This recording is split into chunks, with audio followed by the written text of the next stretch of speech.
Welcome back to episode 2 of the Ronin, which is a mini campaign, a homebrew game, which I will be running. I'm Adrian, or at least 6113 in the Discord and YouTube and Facebook and all that.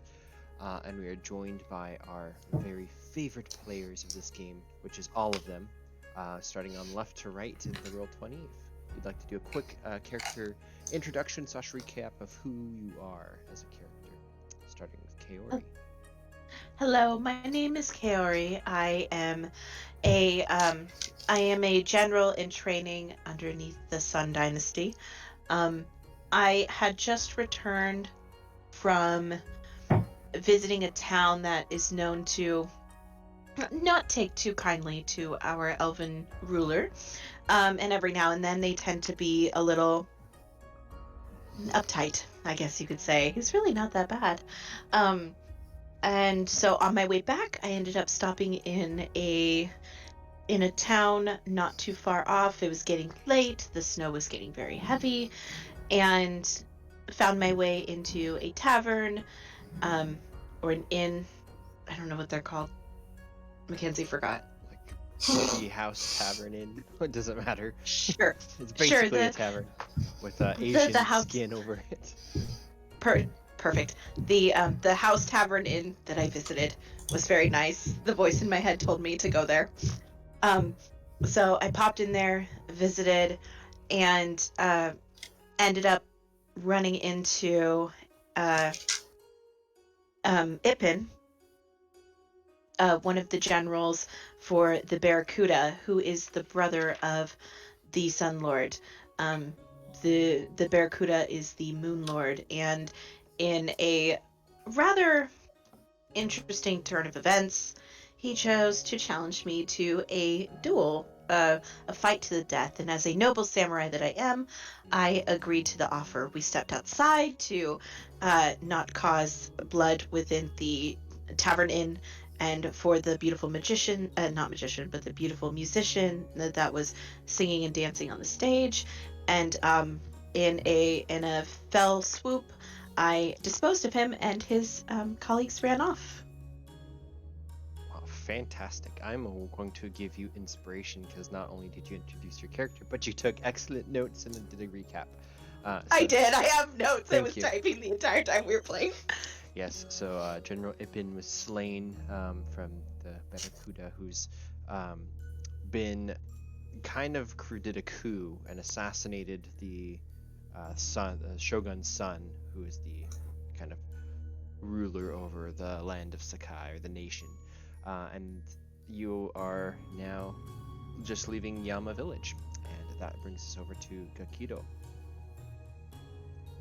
Yes, I am Pie Guy, but I am playing Gekido Ikari, an Oni monster hunter, who's just trying to hunt in peace, dang it! But keep interrupting him 3 times. So he had to murder him. They had to die. It just had to happen. Yep, and they did very much do that. Yep. Fantastic. They give you 2 warnings, and then you die. That will lead us over to Iwaski. Hello, my name is Iwaski. I am a geisha. I have been sent on an errand to find my Mineco. Her name is Sato, and it so happens that the man that was bleeding out and dying, he was on the same way, and I figured that since it is dangerous in this area, that some good company would be much appreciated, specifically the kind that has sharp swords and knows how to use them. We are on an errand to the Queen's Palace, both to find my Mineco and also to warn the stars of the sky, that the sun has gone down and it is his turn to shine. However, I do not think an infant is yet ready for that task, so I worry about his future. Perhaps this is something we should talk about. Yes. But that is my introduction. Hello. Fantastic. And we shift from the beautiful geisha to Liu Shang, if I'm pronouncing that correctly, which are probably not. Probably none of us are pronouncing any of these names right, by the way. None of us are historians, or we're just nerds. So that I was disclaimer out of the way. pronouncing it Go ahead. Liu We're Shang just Day, as in like the in English day, but da I've always heard that pronounced as day. Okay, Liu Shang Day. Okay. The Liu Shang Day. I was traveling south from through the pass on my way just to wherever. There's one, as a Ronin, one does not stay in one place too long. I sought shelter from the storm, and almost continued when I saw the banner of this one, the samurai of the sun. They have harassed me in the past for having no master. But finding a master that is worthy to serve is challenging. My last one died of natural causes, so there was no dishonor in my failing to serve him. And I've been traveling ever since. My pockets have grown empty, and horse feed and meat and food costs money. But I ran into the messenger rather than tavern, and he begged my help and paid for it handsomely. Before he was accosted by these moon samurai. These bullies fell for their mistreatment for the mistreatment of this simple messenger. Now the samurai has entreated my aid to journey up the path that I had just come from to a village that I skirted and did not stay in.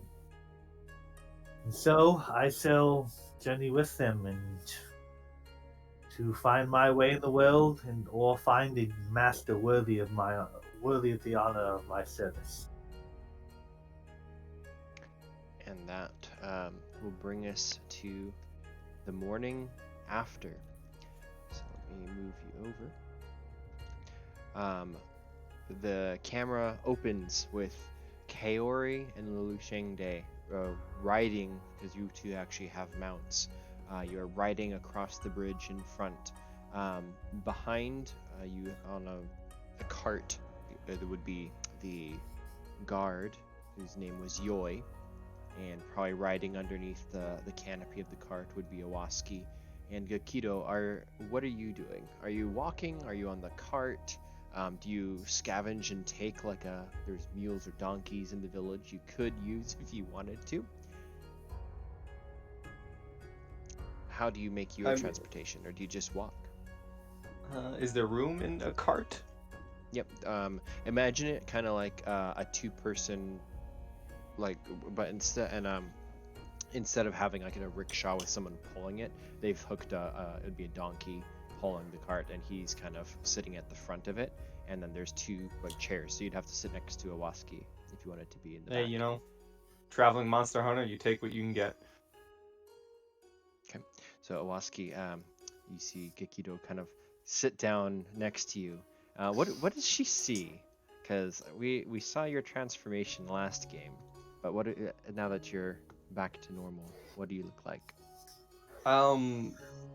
Basically, the token. He is fully decked out in red armor, and he has the most notable thing, of course, is the Oni mask that is attached to his helm thingy-majiggy.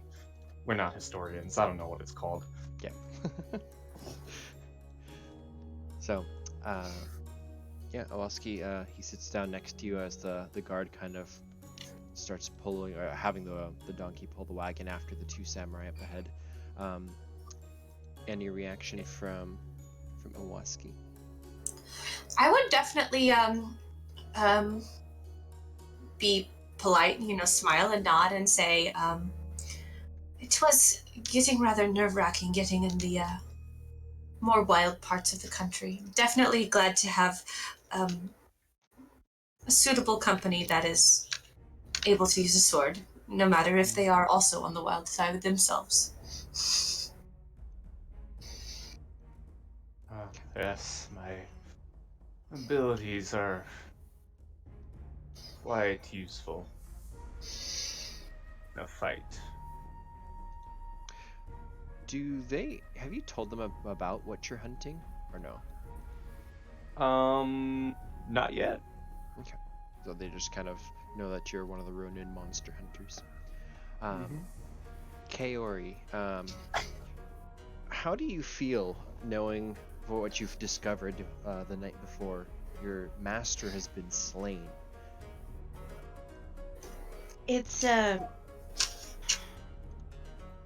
It was a sleepless night, to be perfectly frank. Staring out the window, staring up at the stars, glaring at the moon, just not. It doesn't seem real. It doesn't seem real. But if anybody's going to deliver this message, it's going to be me. And if anybody's going to try to, I mean, if the Shogun is dead, then his child is obviously going to be the next target, so it's going to be figuring out where to go with the child so he can resume his rightful place when the time comes. So does But Kaori... then, Sorry, if I just to ask, does she consider the prince this infant? I think I said he's like about 1 year old. I think he'd actually probably be a little bit less. He's immobile basically. He can't take care of himself. Do you consider him to be your new lord, or?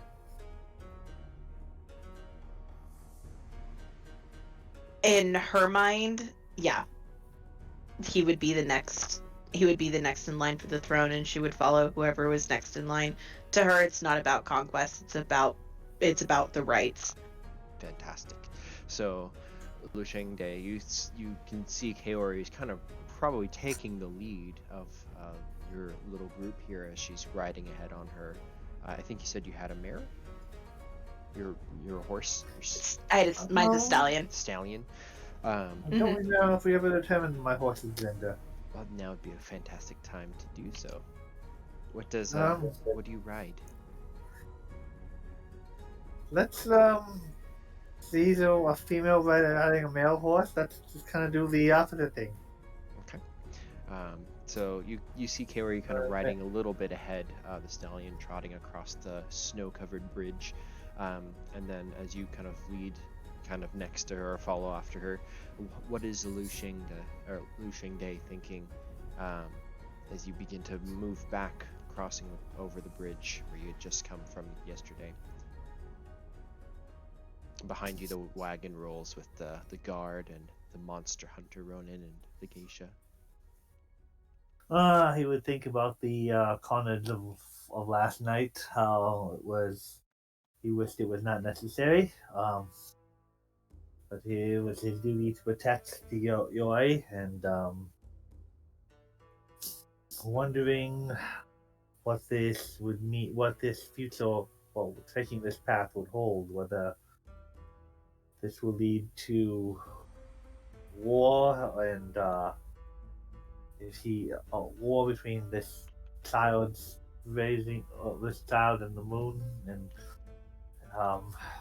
what he's really getting involved in.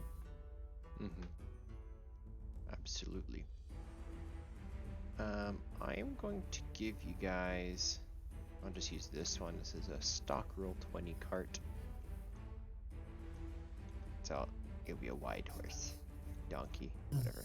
As he traveled, he would occasionally speak up. He probably came from this direction we were headed, so he might talk about some of the basic, just like the basic well, I mean, he's no ranger or survivalist, but what the basics of what we should expect from this direction.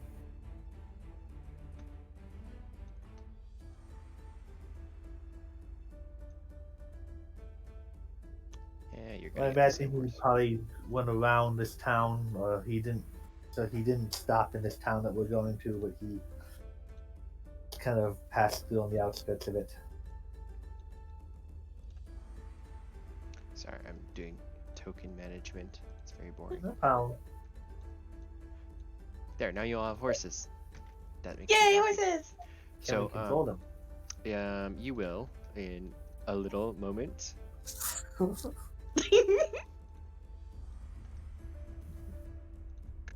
If anybody actually watches these recorded games, they'll learn how to do Roll20 pretty quick. Yeah. Okay, you should all have control over everything, including the wagon. Oh. I didn't mean Horsey. to move her.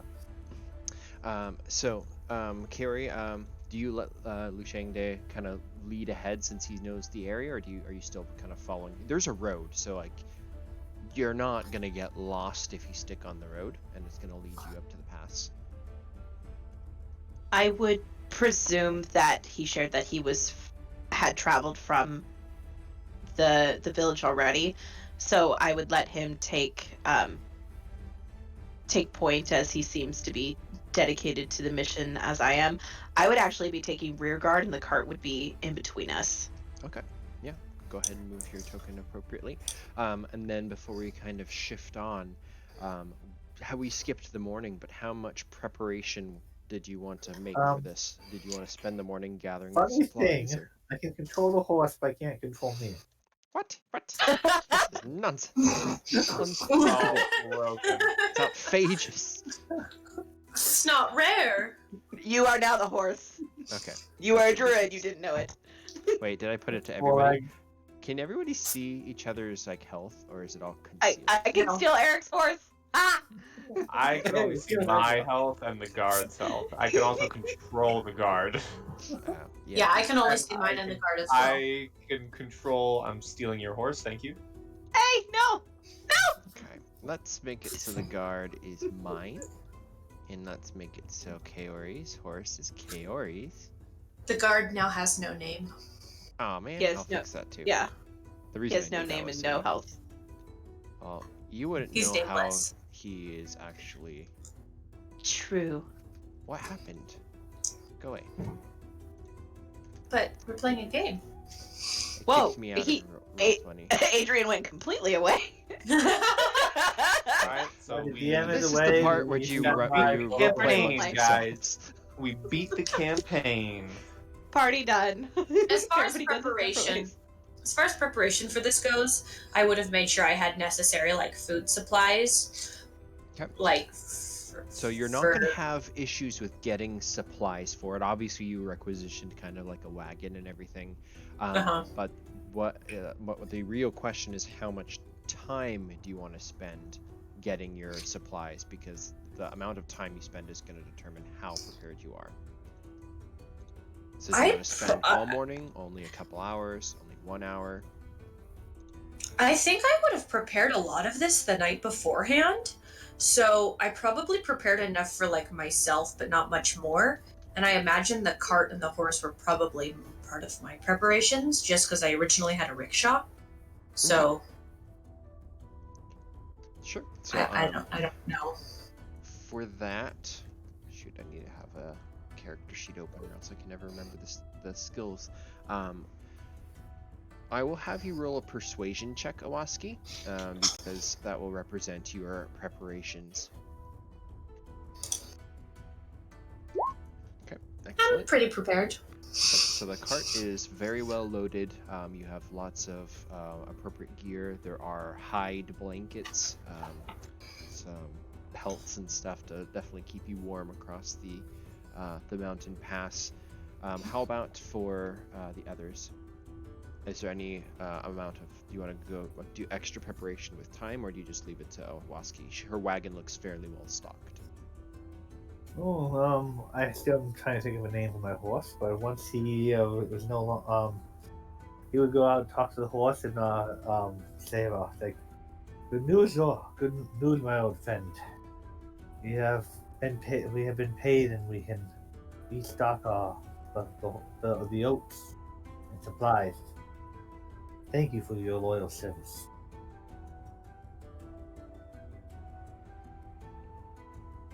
Okay. Do you want to roll like an animal handling check? If you want me to, sir. And he would send me load up on just kind of like some horse feed and not like too much to overweight it, but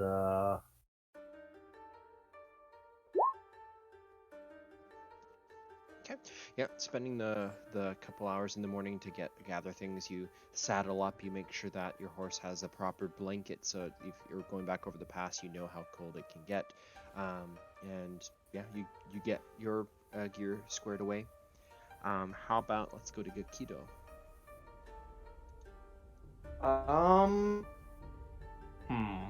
What would he be doing to prepare?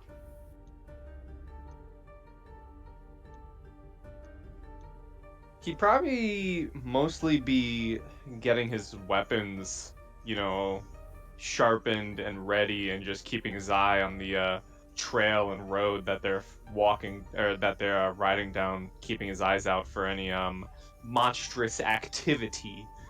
Sure. So he's basically prepping for the hunt. So do you want to? I mean, if you're getting your weapons and gear ready, well, let's just have you roll an attack roll. Not that you're physically attacking, but it's you're dealing with your weapons and armor and making sure. Probably you do a check for the others, even if you're not touching their gear. You just eyeball them to make sure everybody is armed of some sort. Yeah, let's do two-handed for this bad boy. Yeah. You draw your katana. You look at it; it glistens in the snow light. And then as you step onto the cart, you feel very prepared to go. And Kaori, that leaves you. Any preparations or any specific activities you're doing as you get ready to go? I would have spent a good majority of my morning writing a detailed letter about what happened. And then because I chose the faction agent background, I have this nifty thing called Safe Haven. And I want to find somebody who is a member of the Sun's military who may be undercover or something of that nature, and give them a letter basically detailing what happened last night, and pass it through the ranks to try to get to the major generals as fast as possible. Okay, so we'll say one of the villagers here. It's not so much that he's like a samurai or anything, but it's a trusted kind of runner essentially, or messenger, kind of like what Yoi is, but maybe out of the service, but he volunteers immediately as soon as you kind of point it out, and he will take your letter and head back down into the kingdom. Awesome. And I covered like what happened last night, the information that was given, where I'm going, and kind of what I intend to do. And then I also want to purchase 2 more arrows, so I'm back to my total of 20. Okay. Yeah, just go ahead and roll a persuasion check, I would say. Okay. Oh boy. That's not bad. Yep.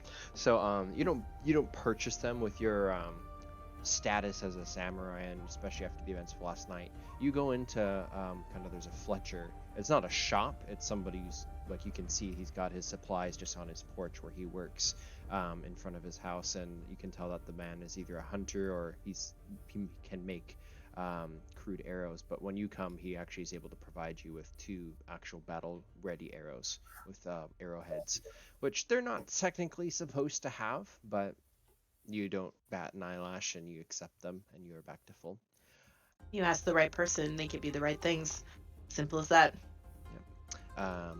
And with that, you set to the road and begin to move up the pass. Who would like to roll survival?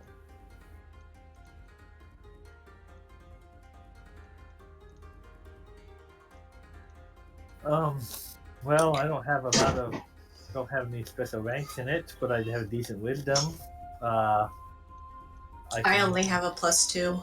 I only have a +2 as well. I don't got jack. I have a really good perception though, so. If it's cool, I'm probably just gonna. Can I roll it for Gekido because he's tracking a monster? Yes, I will let you roll with advantage. Being up in front, I control my survival. I just my +3 to wisdom is all I've Come on, got. come on, come on. Do Be it. good. Yeah. Oh! Yes! Oh no! Oh, no! Oh my gosh! Look at that. Yes! I Yes, think team! we found where we're going. Okay. We all wanted to play, and so did the dice. Holy crap! Okay. After that, everybody's going to get inspiration. So All right. that was pretty cool. So, Liu Shang, you're moving up the pass in the lead. Gekido, you're able to navigate despite easily it's 1.5 feet of snowfall that's covering everything, and the mountain pass is treacherous. The road doesn't have railings, so especially with the wagon, if you're not careful, you might like ride off the ledge and then kind of slip down into the ravines and the cliffs, which would be very bad. However, no issue with Liu Shang leading the way. The guard Yoi is able to kind of follow after you in the tracks, and Kaori Yan from the rear, you're just kind of keeping an eye from behind, as that's where your foes potentially might be coming from, if any. However, Gekido, as you are kind of riding along in the wagon, your face mask just exuding this breath of fog or steam from the nostril holes just because of the temperature. Your breath every second or so is steam coming out. You notice. I am Darth Vader. You notice that there's no tracks because of the snow, but the trees, as you're getting closer to the pass, you see signs and marks on the sides of the trees. Claw marks. They seem to be the signs that the Gorer that you are kind of been looking for might have been this way. With a 23, with you got the just 20 flat. You know that they're not fresh. However, it's been maybe within the last week that this has happened.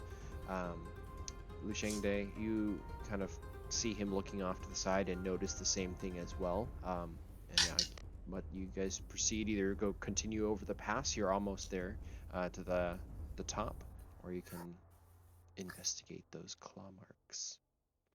Well, a stretch where it's not too treacherous, he will kind of move the horse over here and say, "What is it you are hunting, Master Ronin?" A monster called a Gorer, and it seems to be around, or at least in this direction, and I nudge everyone and point them to the claw marks. I noticed them, so I did not know what they were from. They almost look like bear claws, but it's almost like deeper, and instead of like claws, or maybe more like blades or needle, like teeth or something that's clawed deep in, but they're not like wide like a bear claw would be.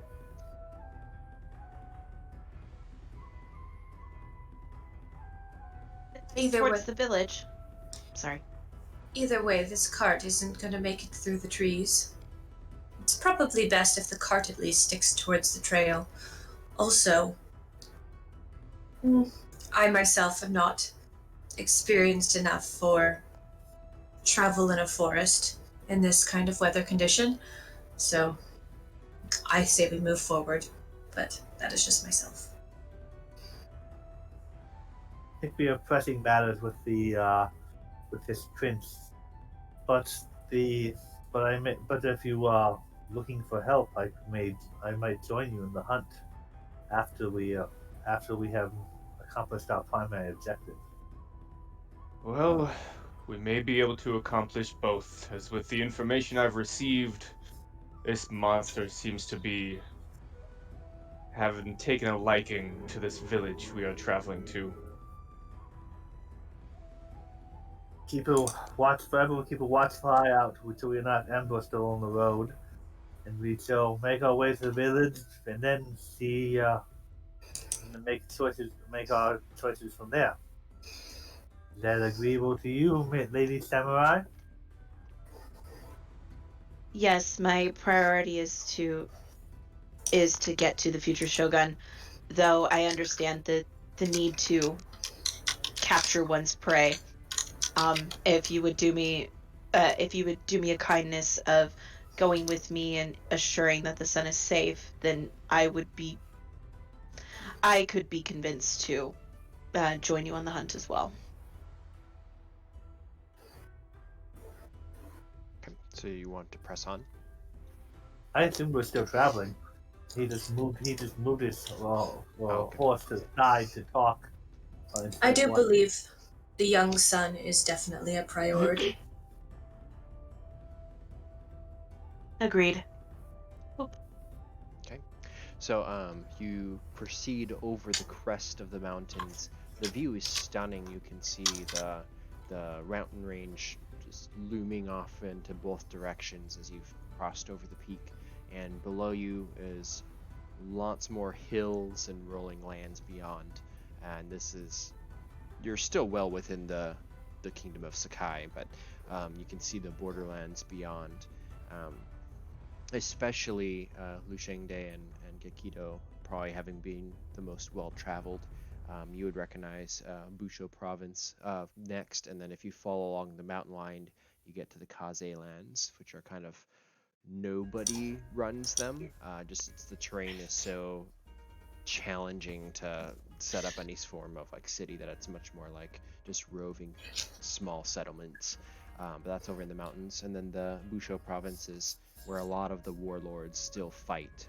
And Kaori, you would know that when you went to the previous location, it was Shogun Village.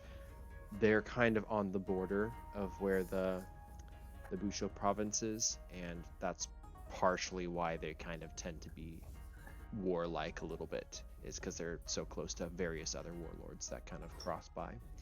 So you see these two kind of directions, and as you begin to descend down the pass, the weather conditions lighten up a little bit. It's still snowing, it's still cold. You're all bundled with additional furs and cloaks. Those in the wagon, there's the blankets that they provided. The guard, Yoi, he is quiet for most of the journey, unless spoken to, but he seems to be like dead set on just accomplishing his mission. And with that, without really any further events, you see Hoshi Village in the distance.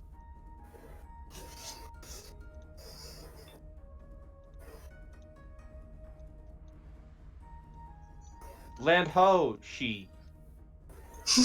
Oh my god, get out. No. I don't know No. if he would purchase. I mean, coming from this direction, he would probably have been fairly well prepared for this. But he now isn't pinching pennies anymore. Well, but he still doesn't know how long it's gonna last. So he might re-equip himself with some slightly better stuff for travel. Yep. So the descent takes pretty much most of the day. You'd be arriving closer to the daytime at this point. Nighttime. But you do see the curved roofs of the village, and you can see that it's surrounded by a bamboo palisade wall. You can see the icy out river. For anyone else but me. What was that? Can you hear me? Yeah, no, Yeah. I can hear you. Oh, okay. So you see the village looming ahead. It's actually pretty large compared to where you were just at, and it looks to be kind of untouched. There's people kind of still going around. You can see the torchlights on people's porches and the buildings. Some of them are 2-story even, and you can see the lights in the windows as the sun begins to set. You get up to the bamboo palisade wall, and the gates are open. There's 2 armed militia standing there. They just kind of lower their heads in greeting, spears held just at the ready.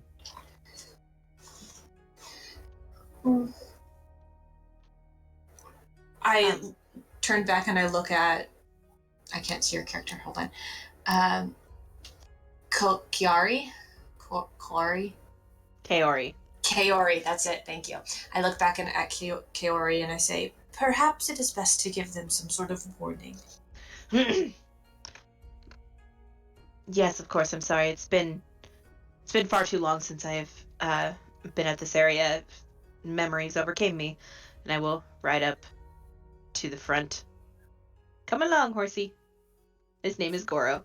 Um, the Goro and I will take the lead. And I will obviously show them my insignia as I arrive. Okay. Yep. They see your banner, and they nod in greeting. They definitely are of the Sun faction. Yes. They're with me. It's of the utmost importance that we see the lady and the child as soon as possible. Yep. Queen Hana. You don't know. Know what? Did word not get to the Sun? The Shogun, his wife. You best go see them at once. The queen is very ill.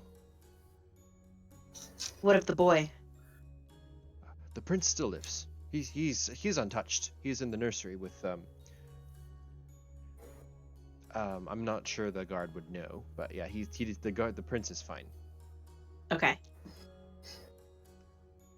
But they wave you in with your banner. You're clearly a high-ranking samurai, and behind they don't really pay attention to Liu Shang because even though you don't have any insignias, you're following directly behind, and you kind of pass through. I imagine he doesn't have insignias. He's following behind someone who's like does, yeah. neon sign blaring his insignias, and he Exactly. So he's probably I'm just assumed.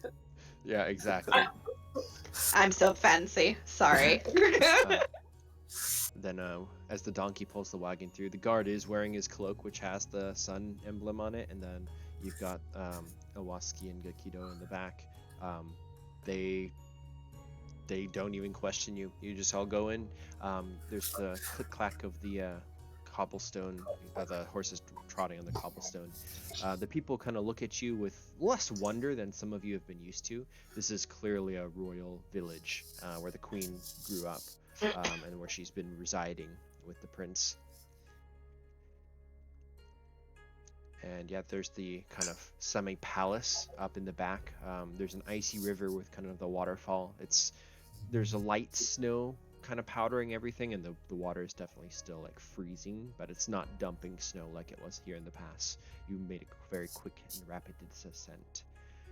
But you can all head up to the palace if you wish, or if you want to stop off anywhere. It's a thriving village. I'm like cantering towards the palace, and I fear anybody who gets in my way because my horse is either going to trample them or jump over them. Like, I am not stopping. Yep, and the villagers stay clear, especially with your banner on your horse. Like, you get there no problem. Master Gatekeeper, where would be a good place to stable the wagons and the horses? They have one right across the way, so one of the guards will even volunteer to kind of take the wagon for you to house it if you wish. They don't seem terribly concerned with having only one person at the guard post instead of two, so it could be showing lack of discipline, or it could be just obliviousness to any dangers. No, I think we'll take care of horsing the wagons. Okay. Or wagon... Stabling. Stabling, yeah. Horsing the wagons, yes, that's exactly what I meant. Kaori, you dismount at the steps of the palace, kind of stride in. There are actual samurai here. They don't have the kind of normal routine soldier outfits with the spears. There you see the actual samurai just kind of give you a wide berth and allow you to just basically storm in. But as you enter into the palace, it seems to be fairly empty. There's a couple servant girls moving around, and you do see the elder of the town. He gets up from where he's been sitting, which is not anywhere near like the thrones or anything. Shogun Sun doesn't come here often, but when he does, that's where he's got a throne here. And then there's the like the queen's station where she would normally sit as well in this kind of audience chamber, but that is also empty. But off to the side is the village elder's seat, or he's almost like a counselor or something, and he steps to greet you.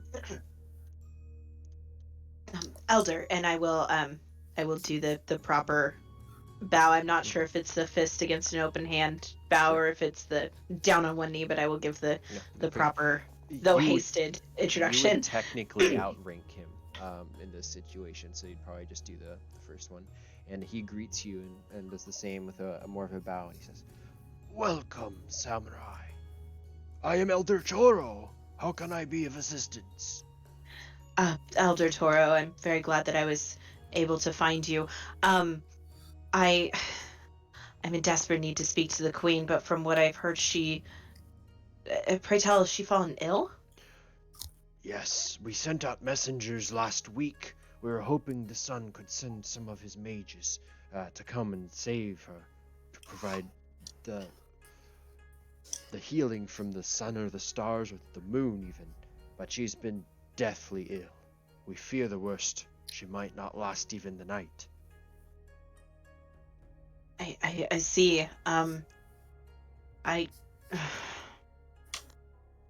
Have you received any word from the palace yet? No. We expect the sun to come visit next month. No other correspondence yet?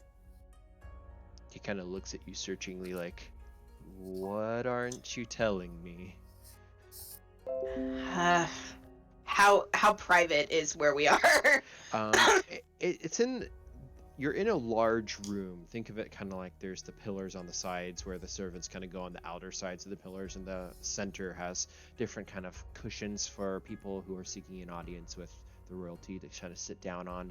But it's pretty much empty. You're in a large space, but it's just the two of you, and probably just behind you can see through the open doors behind you the rest of the crew kind of stabling up at the front, and the samurai kind of are letting them in as well if they wish. But currently it's just the two of you. Okay.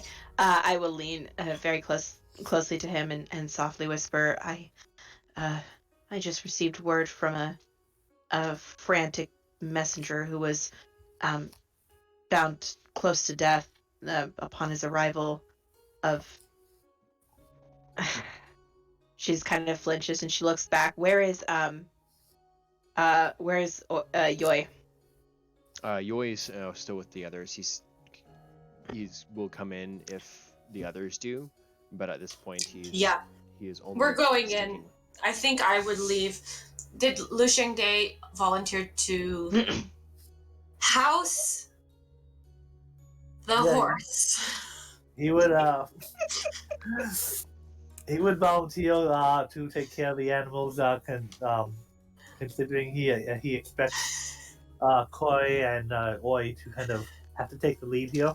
Yeah, I would go in as soon as I am off my horse and wagon, actually, and would go in with all of my elegance that I have. Okay. That this person who's speaking does not quite have, if you can't tell from my speaking. You would not expect a noble geisha to deal with the work of stabling a horse and taking care of her own court. Exactly. Gekido, are you gonna go with Liu Shang, or do you go inside? I'm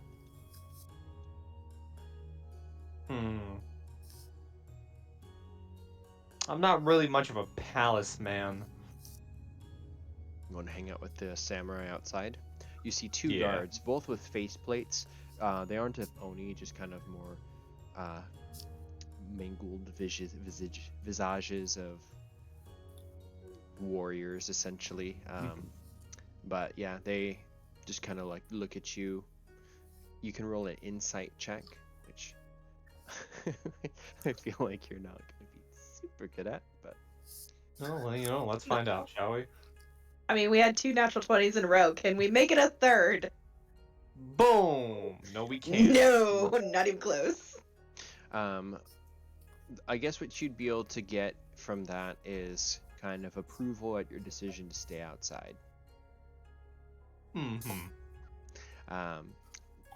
But meanwhile, for Kaori, were you wanting to? I forget. What did you ask him to go somewhere else, or are you waiting for the guard to come in?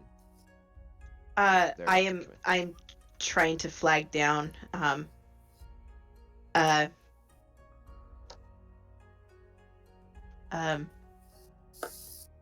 Yoi? Yeah. Yaoi? Yoi. Yeah, I'm trying to flag down Yoi because I am getting to the point where I am having difficulty talking.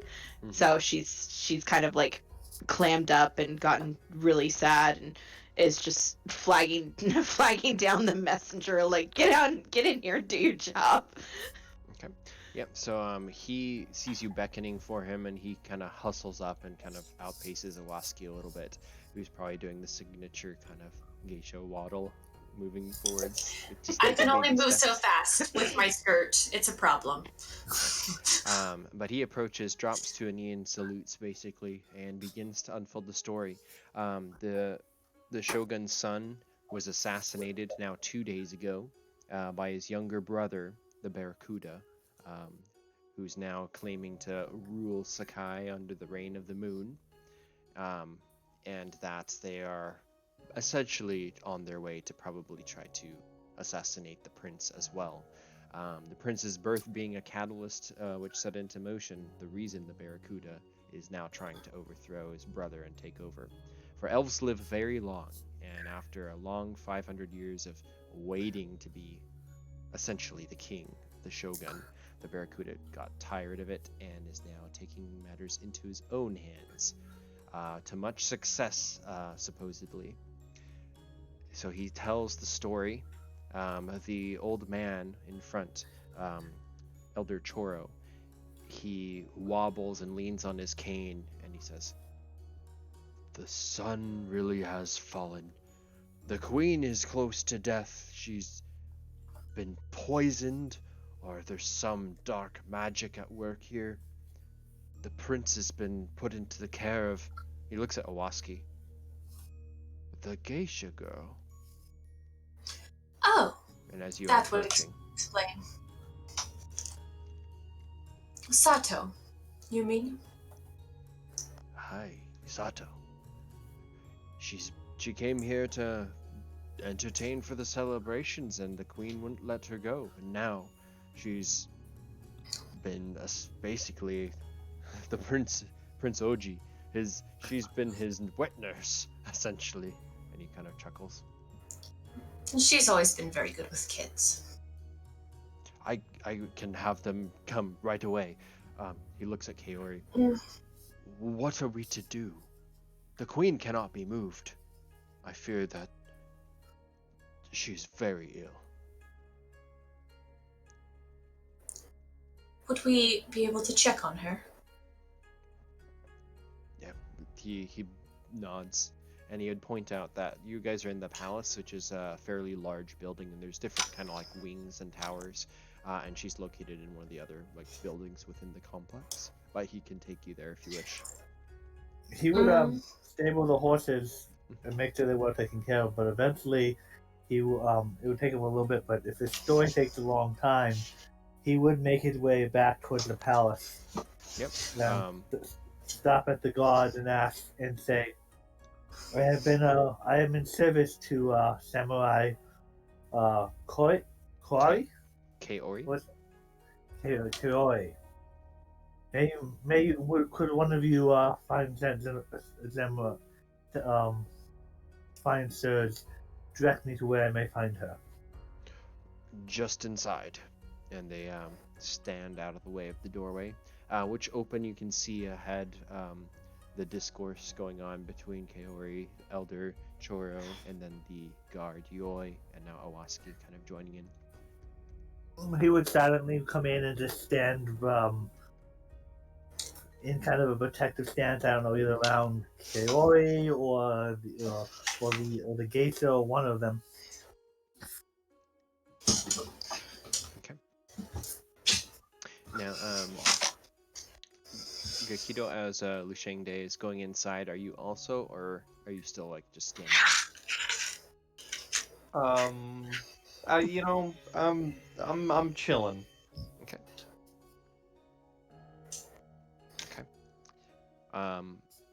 Then as that you're outside, Liu Shang, you are coming inside, and at that point is kind of when Elder Choro is gonna, if you guys wish to go see the queen or to see the prince, what do you want to do? I kind of want to cast detect magic on the queen and see if doing a cure wounds would do anything for her. Okay. So he takes you into a chamber where there's a very large, almost like a king-sized bed with like 4 posts and a ceiling even, and gossamer curtains, and just this very frail-looking lady sleeping inside. And he quietly pulls apart the curtain, and you can see this middle-aged woman, elf, but she's definitely has several years behind her, and she looks very pale and gaunt, thin. And as you kind of begin to cast your magic, you do sense that there is a sort of a poison inside of her body, which cannot seem to be extracted by anything that they have done so far. But you can see almost the glow of where the poison is settled down into her stomach and body. Is it a magical poison? Yes, that's how it's being revealed to you. Do you have anyone with the ability to get rid of magic? The samurai here are but guards. Any of the shogun's advisors or his mystics should be able to do something. We sent out word. We sent out a caravan of our guards to go send for help. Well, that was a week ago. I do not think they will be coming. How long of a journey is it from the pallet from between the two places? So to go from over the pass like you did, going from village to village, it would have been like 2 days. You rolled so well over it. I'm just saying you made Rick really good time and stuff, but it would normally be a day to get up to the pass and a day to get back down to Yama Village, and then from Yama Village to the palace would be like another couple days. So like 4 total. So a week they would have, assuming everything had gone well, they would have been there and probably just getting back if things had and it's been 2 days since the assassination, or 3 days now since the assassination. So the village, this party should have arrived just about the time of the assassination. So this would be, the beginning of like day 3. So Yoi, let's see.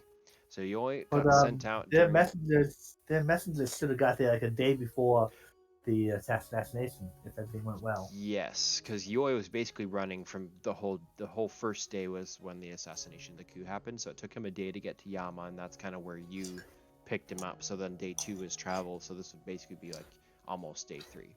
So yeah. I have a feeling that any messages that have been sent to the castle have been intercepted. It is a common way that people mess things up. He wouldn't say anything, but he would look to Yoi as, "Have you heard anything about this? You can speak up." No, Yoi is clueless. He's not heard anything about any of this. Nothing from the capital has been reached.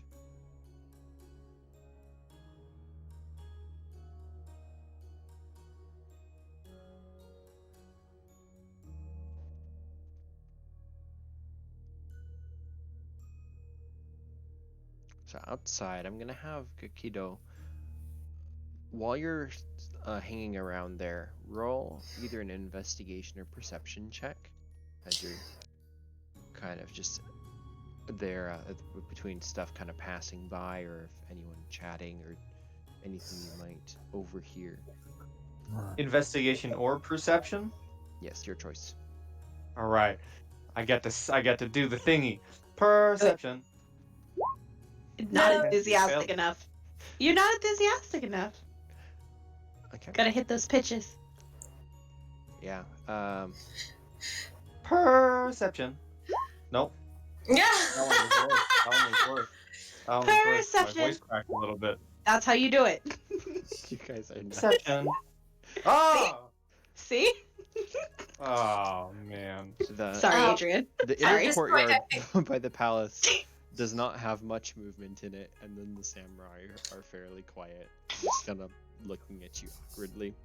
Yeah, unfortunately, Gekido gathers no more information. I'm just like leaning against like a wooden beam or something. Mhm. Just, doing my thing. Would it be best? Okay, I think it would be best to move to the area where the prince is. Would it be best to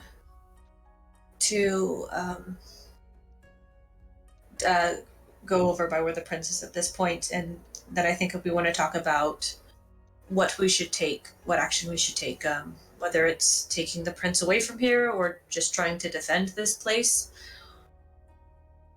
Okay. So let's see. We need to get a healer or get the child out. We need to find a healer or get the child out. You guys are saying the same thing. Oh, that's because you are the same person. And then Harry says we need both. So, as you have that conversation, the Elder Choro leads you into another wing of the castle, where this time you hear music, kind of the plucking of strings on a musical instrument, and you emerge to see a young lady, probably not much more than 17 or 18 years old, and she is playing on like a harp, and she's dressed very much like Iwaski. And right next to her is Not exactly alike. She's wearing more red than me. Yes, but she is sitting next to a bassinet, kind of rocking it with her foot as she's playing music. And her face lights up as soon as she sees Iwaski enter the room, and kind of an excited look as she stands. Iwaski! Sato! Indeed, we were very worried for you, and so I was sent, obviously, to come and check up on you. I am afraid I was so busy. I sent a word back just last week with the messengers when we sent for help. Did you not receive it? The messenger's message, none of them were brought into the capital. She looks over at Elder Choro like, what happened? But he doesn't respond.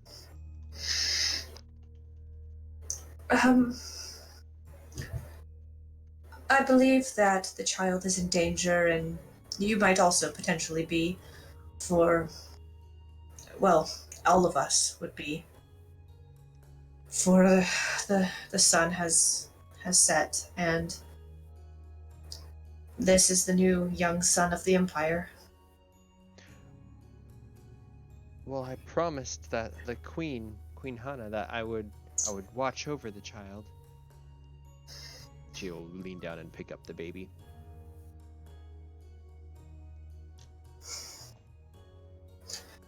Kaori, what do you think we should do?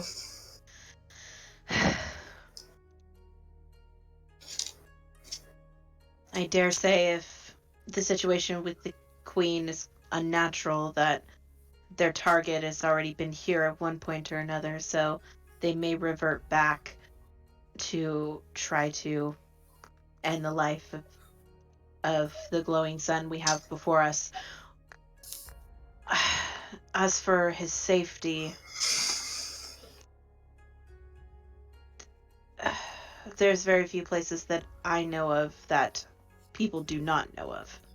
And unfortunately, those are very few and far between. Probably also not appropriate for raising a child. I come from a very modest household, my good madam. How dare you? Oh, I was imagining like places like out in the middle of nowhere that are very hard to live in. That people don't really venture to. You'd be describing the Kaze lands.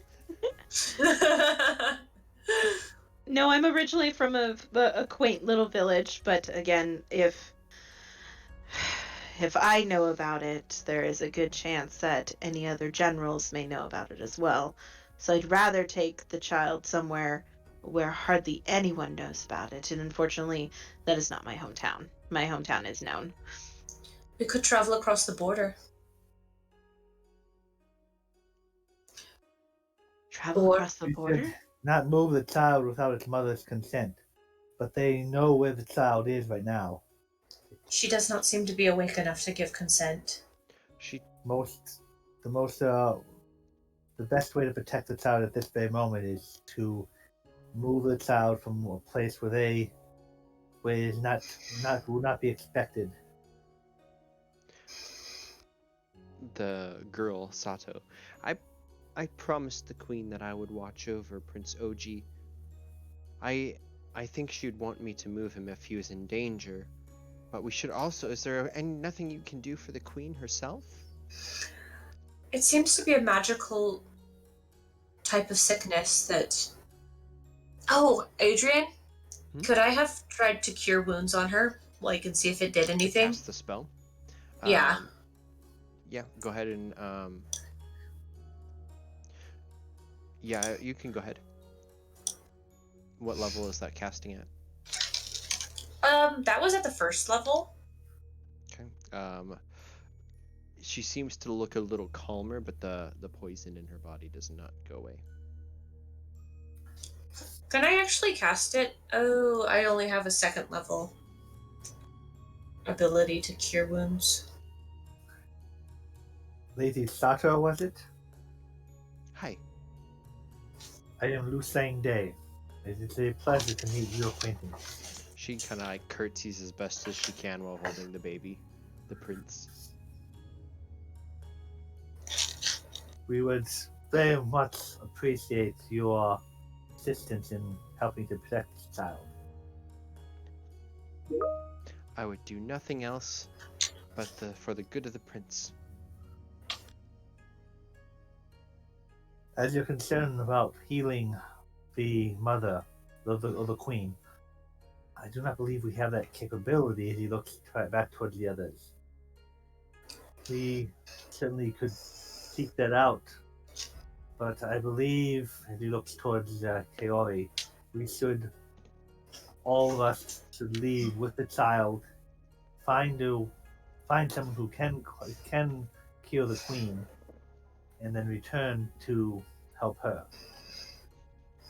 Iwaski, I have a Yes. question. Your connections probably travel far greater than my own. You mentioned taking the young one over the border. Do you have a connection over the border that he could be safe even for just a short amount of time? The back rooms of geisha houses are not typically open to the public. One does not simply walk in. Especially not with a child, but... Oh. That is not what I mean. I mean, if we were to bring him into the house, that we could keep him there without others being able to come in as well. But that we do not have more than just the outside guard. It is not... secrecy, I suppose, would be our best defense in this scenario.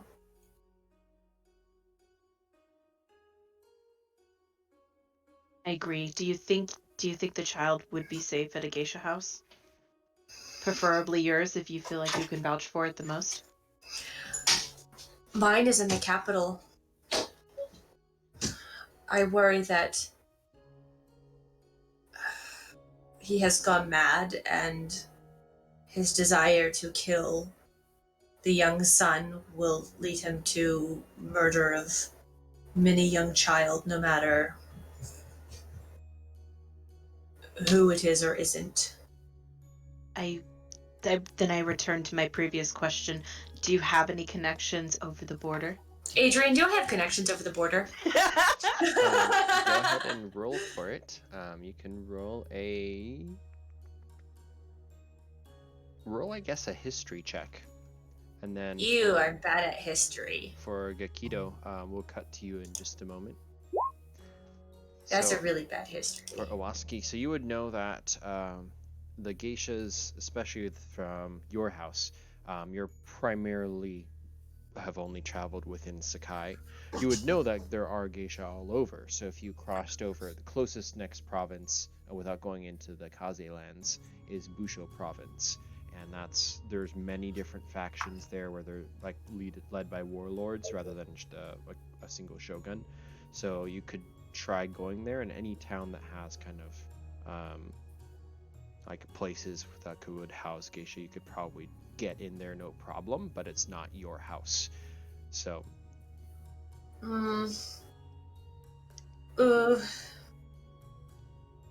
Well, Can I roll a history check as she's kind of like sharing this information with me to see if I recognize well, I would think I've been scouting, so I would think that I had been over the border at one point or another. If I've seen any of her insignias around. yeah, I would also say that Liu Shang, you can also roll a history check for yourself as well, because you probably, when you were in service, you probably battled on the frontiers, the borders, and different locations. So Yeah, wouldn't want to take away from the monster hunter doing his thing, but if he had any favorites from the old days. yeah, so if I'm gonna cut to Gekido in just a little bit because he's gonna get some juicy informations. But yeah, so Kaori, you've done a lot of work on neighboring like provinces on the north, the south, the east, and the west. And here you're on the west side, next to the Busho province. You've probably done less work over here, primarily because there's not as much to scout, so much as there are actual like full-on fights and stuff. So whenever you do go there, it's because there's already combats that have broken out, skirmishes here and there. So you've never really had to go too far into Busho, at least not for like your career as a samurai. But you would know that there are several fairly large factions essentially that are over there, and the towns are usually not harmed in any of the combat, so you can go there without any serious like trouble, barring what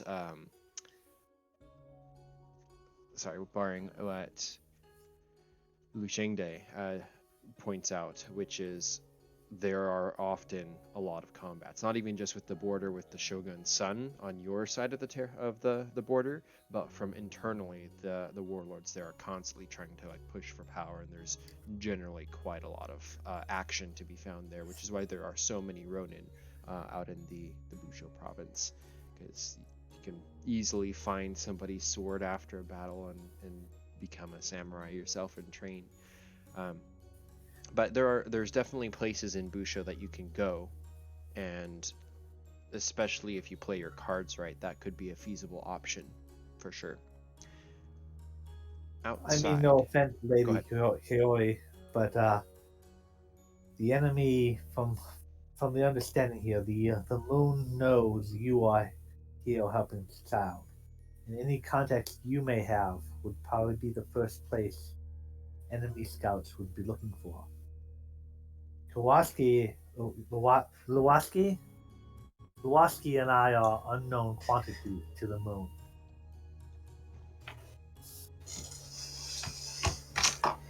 Understood. I will concede to your knowledge and the knowledge of our giant friend outside, who probably has more insight to whereabouts to hide, considering. And she kind of pauses and kind of looks to the other two, kind of just silently acknowledging what he is without saying it out loud. Yeah, and outside, Gekido, as your kind of impatience, as you're waiting for your party kind of takes hold, and you begin to break the ground into conversating with the other guards, what do you ask them? I am basically asking them the same thing that I asked the head lady at the inn tavern place. You know, now that we're actually in the area, I would ask them if they've any monster problems in the area or any sightings. They kind of nod as you ask that. Like, some of their respect for you might have been brought back. Maybe not so much respect, so much just as like, you're a monster hunter, Ronin.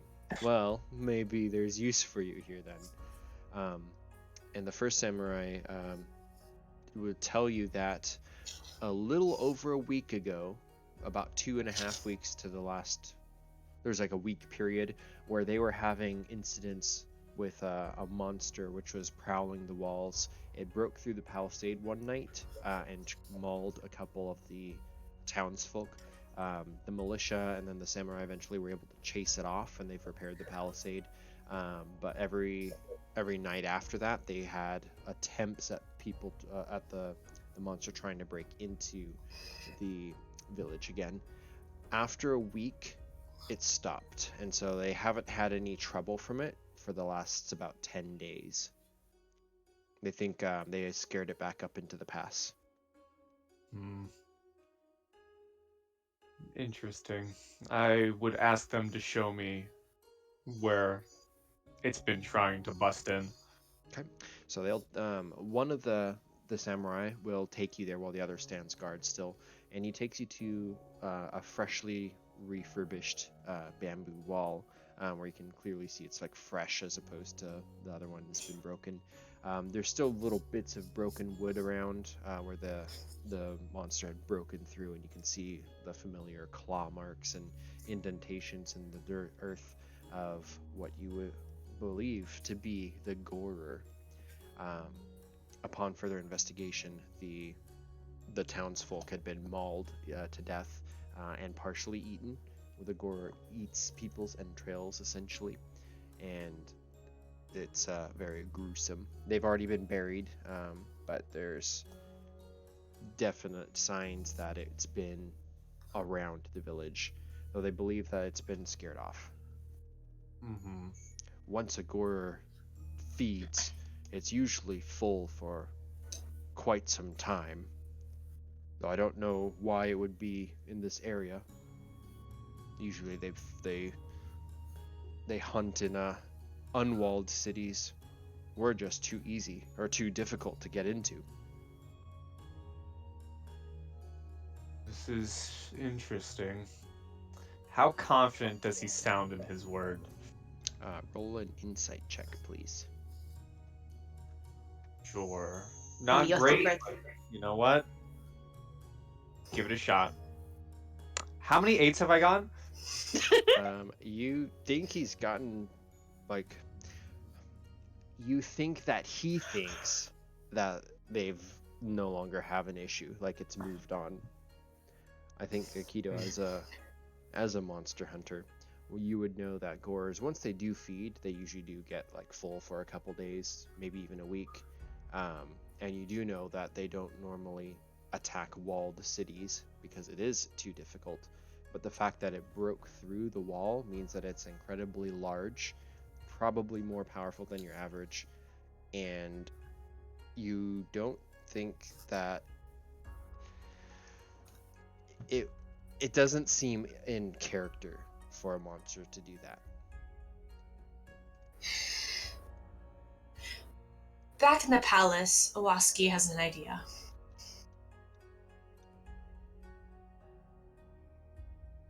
Interesting. Iwaski, I think that taking him out of the border with the uncertainty of many battles would not be safe. I think taking him back to the capital and hiding him in the geisha house with Sato would probably be the best idea. And then Kaori, I believe at that point we can look into the Mad Moon's takeover, essentially. I am a little concerned, though, that dark magic plays a role in this because Her Highness, that was not a natural cause, which means that there was somebody who was here that did that to her. So, we must be careful about this. Also, sorry.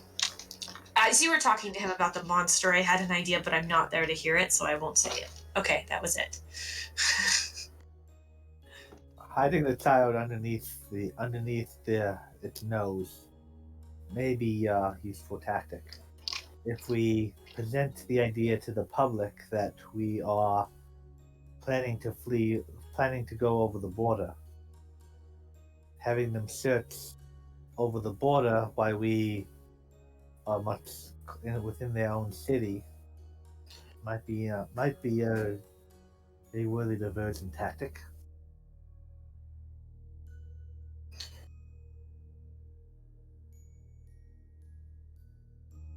Elder Choro kind of listens remorsefully, saddened by the state of which things are. Sato is kind of like bouncing the baby a little bit on her shoulder, keeping him kind of happy. Did my healing cure wounds by any time for the queen, or no? Roll an insight check.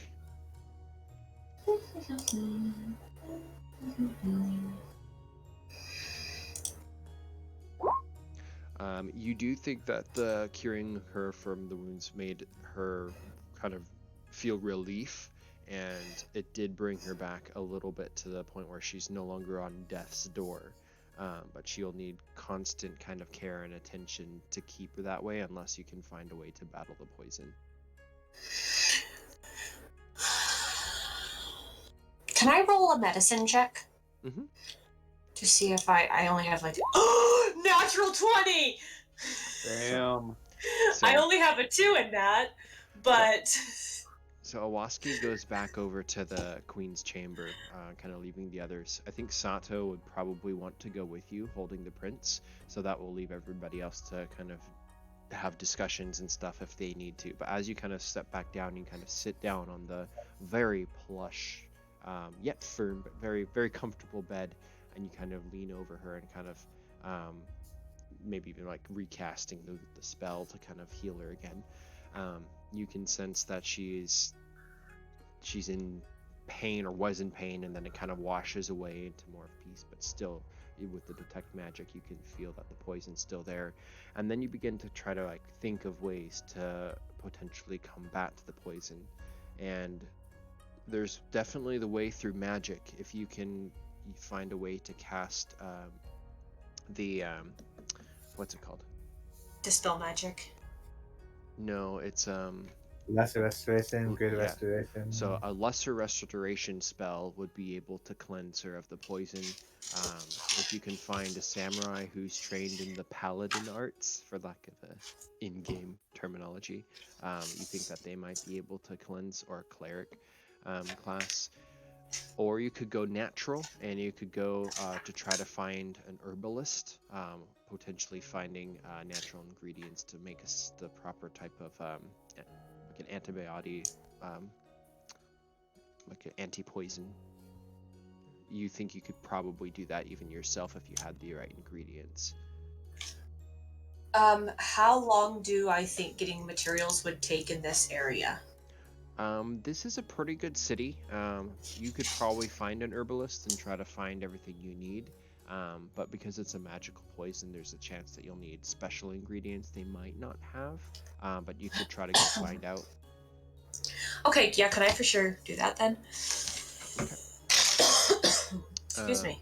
Yeah, so you would go ahead and emerge from the palace, kind of as Gekido is coming back with the samurai. Both of them wearing face plates, very much stern-looking figures, and you kind of shuffle out of the palace.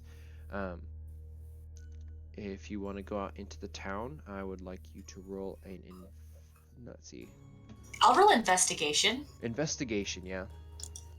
I get advantage with investigation. Okay. Okay, well that's good. With a 24, you find an herbalist shop. It's kind of sundown, so no one's actually like in the shop, but you're able to just kind of knock on the door. And because most shops are attached to their domiciles, and the vendor kind of very surprised that you in all your glory is standing there, and he rushes out to help you.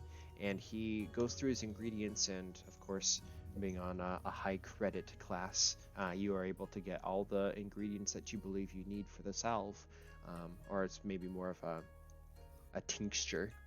But yeah, you're able to get everything you think which would be able to combat this poison. That makes me very happy. Okay. While you're off down there, Kaori, Liu Shang, and the guard is uselessly standing there.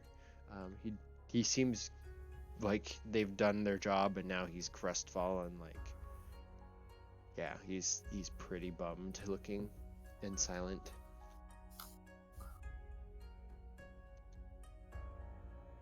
If Gekido, is there anything else that you wanted to try to do kind of down there? Before I left, like, the scene of the crime, I would have liked to maybe see if I could find any visible, like, path the creature took, or anything like that. Okay. So the guard would show you kind of the area where they almost engaged with it, but because the amount of like spearmen they had, and they had like 3 or 4 samurais. Actually, no, they would have had actually the full garrison at that point. They would have had like 8 samurais and a bunch of troops, and they scared it off. Go ahead and roll one more investigation, or you can roll a survival check. None of these, I think, are really barbarian skills, but you do have inspiration. Survival could be a barbarian skill. Is it? Do you have it? Well, I didn't take it. Just Well- because you didn't take it doesn't mean it's not a barbarian skill. No. But druid, True. rangers, and barbarians all should have access to it. True.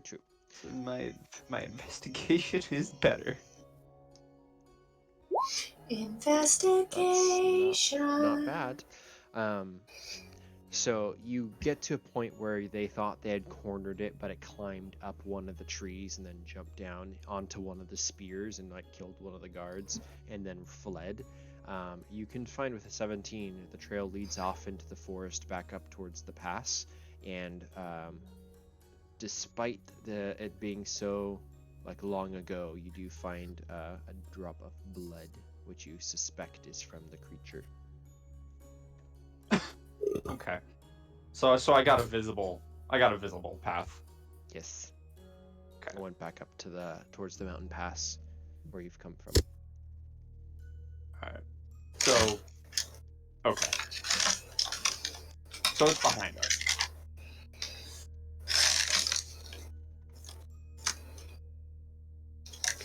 Up in the kind of the open chamber where the princess quarters were, Kaori and Liu Shang, what are you deciding up there, discussing?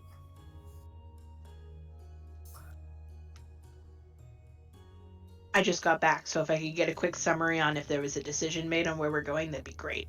No, I Okay. suggested the idea of going back to the capital and leaving the baby in the geisha house with Saito, and then you can go in and investigate with the moon and see if anything is happening in the palace. I also rolled a natural 20 on medicine for the queen's sickness, and so I went to get herbs. Yay! and Hussein Day said that could be a useful tactic to let them assume we're crossing the border, and then going back to their home city. I didn't say it at the time, but it would mean if we would have to cover probably your identity and the baby's identity. But those roles could come up with a cover story. But honestly, he considers this your decision of what we want to do, but he doesn't think we should go with one of your contacts. No, I agree. Despite the fact that I have good contacts, it is much more compromising if we go through them than if we go through yours, our lovely geisha's contacts. It would be the trick of hiding him in plain sight if we did take him back to the capital. Well, first off, you make him fall asleep when you. Oh, I'm not there. Well, do you come back with once you've gotten the herbs, or do you? Once I get the stuff, I for sure would come back, and I would say that you make the baby fall asleep. Just let it fall asleep, and then bring it into the geisha house inside the back room. Geisha do not entertain inside the house; they go out on appointment. So Sato being in the house, it would not be any problem. She does not have very many appointments in any way, shape, or form. She is more of an assistant. Um, and music coming from the house is not at all an issue. Just if ever the baby cries very loudly, that would be a problem. However, See, we need a story. See, we could be assumed. We could come with a backstory that it was hers. You do not understand the life a geisha leads, then, do you? No.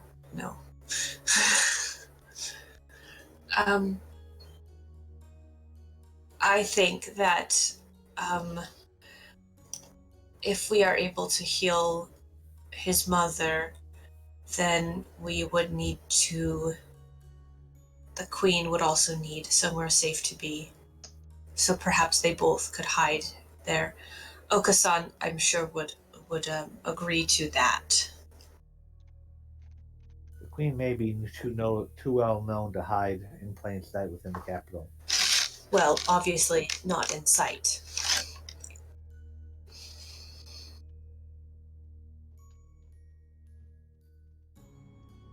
Well, if anyone can blend in, it's a geisha. I think that this would be our best bet. I do think that Kaori kind of looks down at herself in her intense armor with her bow along her back and her insignias of her pride of being part of the Sun's military and an up and coming general. And she goes, as much as I hate to agree with it, I do think that I stand out a bit when it comes to attempting to blend in. So we may need to do something about that to conceal my identity. And I'm not particularly fond of the idea.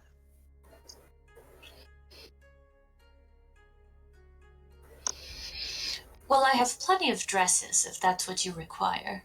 Oh, And Sato is also indeed talented at dressing up people in proper makeup. glorious. I'm sure she is. Ugh. There is a level of uncomfort that I am feeling that I have not ever felt before. She kind of stares down at her shoes. You and your assistant are both quite lovely. I'm sure you could disguise our Lady Kaori.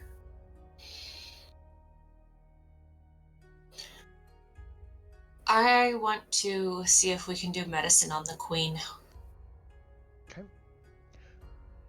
As you begin to either lead the way or just return on your own, Gekido outside, if I can have you roll a perception check again. Come on, I got this. This one is getting fairly late, so it's getting basically dark now at this point. The temperature drops, it being up in the mountains. It's cold. Nothing you're not used to at this point. All right, perception. Yeah. See? That's how it works. That's how you do it. Now you know your tone. That's it, right there. Harness that moment. I forget how I said it.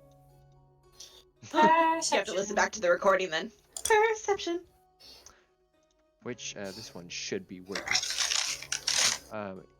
You see, kind of gliding over the rooftops against the dark sky, what looks to be silhouettes clothed in black, armed with blades, as 4 people run across. I was just about to say, in character, we should have at least a day, maybe 2, on our pursuit. Are they heading towards the palace? Because we went through the pass that should take 2 days in 1 day, but they may have already been here. They are leaping from roof to roof up onto the palace roof, and then they kind of disappear from sight. but you see them. Is the whole crew outside, or are they still in the palace? Everybody's inside. It sounds like they're starting to go towards the queen's chamber again. Okay, so I'm still outside. I see all this happening. I'm gonna grab the two samurai buddies I was talking about, Yes.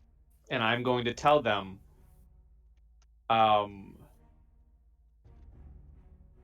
it seems you have assassins within your walls, and I will unsheath my katana and start walking and start running towards the palace. Okay. Immediately, as you say that, they draw their blades and look around, trying to see. I'll roll them 2 perceptions. Even the 19, because I'm assuming they have at least a +2. They do not see anything. But they follow after you with their own blades drawn.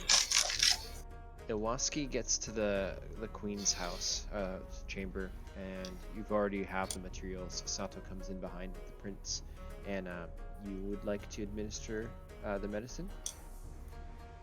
Are there any guards at this point? Yes, I do want to administer the medicine. Okay. The guards in the palace, they're few and far between a little bit, but there are 2 basically at the queen's chamber. I'm going to roll for Kentaro dice. Above 50, he could follow Sato, or below 50, he stays with Kaori. He follows Sato. Kaori's probably going through the clothes that Sato had laid out, like, oh, I have to wear this, are you kidding me? What does Kaori tell the guard to do? I think Choro would also end up going just to make sure that the queen has the medicine. The guard probably is going to just stay with you unless you tell him to do something, because he considers you his commanding officer. Good question. Protect the prince's life.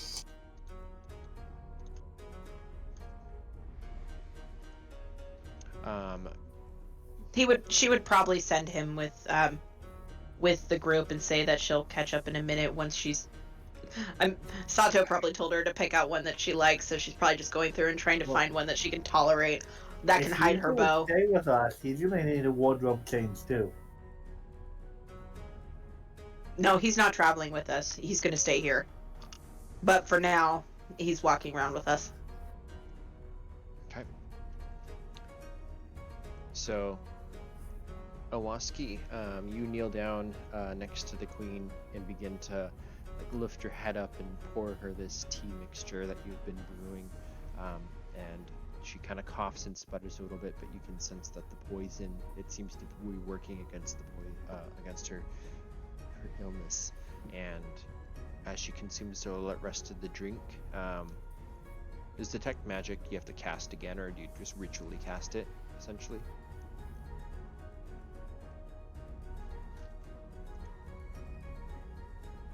You're muted. Yes, I was. Has it been more than 10 minutes since I cast it the first time? Definitely. You went shopping in between. Okay. I can ritually cast it again? Okay. You can just ritually cast it then, because you're doing the tea. That's maybe even part of this. The ritual is making the tea. A tea ceremony ritual cast, yes. I approve.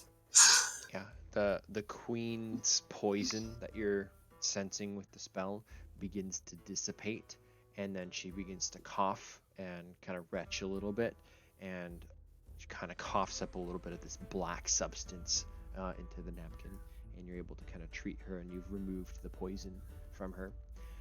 Is she conscious at this point, or still? No, she's still feverish and comatose, but you've definitely been able to heal her at this point. And everybody in the background kind of is steering clear, but watching you intensely. Liu Shang, as you're in the room, I will have you roll a perception check. He's probably standing right next to Sato. Is there a fire pit? At least as close as is appropriate. Is there a fire going in the room? Yeah, there'd be a large fireplace across from the bedchamber. Can I burn the magic? Yeah, you can kind of lift the napkin and ignite it. As soon as you do, there's a spark of the flames kind of licking up high into the air with a tinge of purple and black even in the flames as it shadow changes. And for a moment there, you feel just kind of like a darkness that kind of leaks out of the fireplace and just dissipates. Liu Shang, you hear on the rooftop the pitter patter of Do I kind of know that is not natural? Like it's not like monkeys.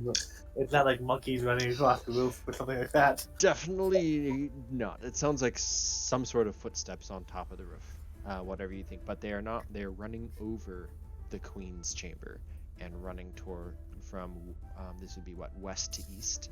They're running towards the prince's chamber, where Kaori still is.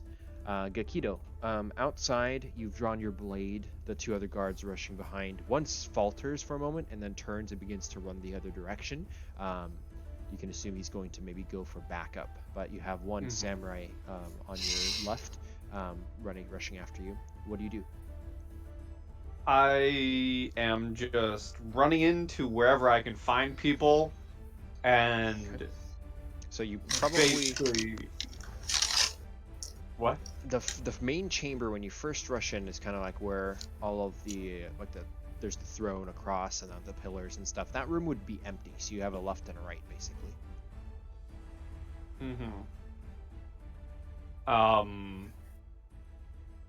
With everything going on, I'd probably would it be safe to assume that they're going for the prince? If that's what you Yeah. assume, that's what you assume. I would ask the guard where the prince's room is. The samurai kind of catches up to you as you kind of slow and move, and he just kind of veers to the right. This way. And All right, he runs I'm with him. to the right. I'm going to recycle a samurai token because you have a buddy. How come in every one of my games, every one of your games, I get a buddy? This is twice now. Because Buddies you are- earned it. Aren't buddies good things? I'm just saying, it's funny. 2 games, and I got a buddy. Okay, he's got a mask. I'm going to give you this guy again, except he's a different samurai. He's good boy. So you start to run that way. Kaori, please roll a perception check. Oh, sorry, I sneezed. Perception. 9. These clothes are actually pretty and kind of drawing my attention. Yep. You kind of fold it over, seeing kind of how the stitching is very fine. Is this one of Iwaski's personal outfits, or is this something you're taking from the queen's wardrobe? I would be taking probably one that is her name Soto? Yeah, Sato. Yeah, she's got her wardrobe Sato. too. So one. Yeah, I would have taken something from Sato's wardrobe because I don't want to stand out, so taking something from the queen's would probably make me stand out more. And I'd rather take something that's a lesser level than You Then can't exactly. quite pass as a full geisha yet. You are an apprentice geisha. So, I want to stay as an apprentice geisha, but this is really pretty. This is really pretty. So Gekido kind of bursts into the room behind you. Not really, maybe startling you a little bit, but like you spin and you recognize him right away. And then the other samurai, they've got their blades drawn. What do you do? I instantly drop whatever. No, I don't drop it. I gingerly place it down because I found the one that I wanted, and then I pull my bow off of my back, and I knock an arrow, and I go, "What?" It seems you have visitors on the roof. Oh, fun! And I turn directly to probably the only window that's in the room, and I knock an arrow, and I'm holding a shot for the first thing that I see come through that window. Perfect. Back over in the queen's chamber, Liu Shang, what do you do? See the message I typed. He turns to the elder. As his blade, his okatana comes just 2 inches out of its scabbard, and he goes, "Do you have any reason to have men on the roof?" He looks at you, kind of a fear in his eyes. No, the prince! And then he looks over, and the prince is in the arms of Sato, kind of right next to you. And he's like, he kind of catches his breath. and then he looks over at Iwaski. The queen! We must guard the queen and the prince! And he will go over to the queen's bed, and he will take his cane, and he pulls out a very small, thin blade, wakizashi, and he like sets his cane on the bed, the sheath, and he holds this. It's like a short sword-sized little katana, a wakizashi, and he's shaking a little bit, but he stands there next to the bedside. He'll then turn to Sato, who and say, Mistress, caretaker of the young son. I offer you my service. My service. Will you to you and the child? Will you accept my service as my new master? The prince. I'm in caretaker of the prince, of course. Defend him.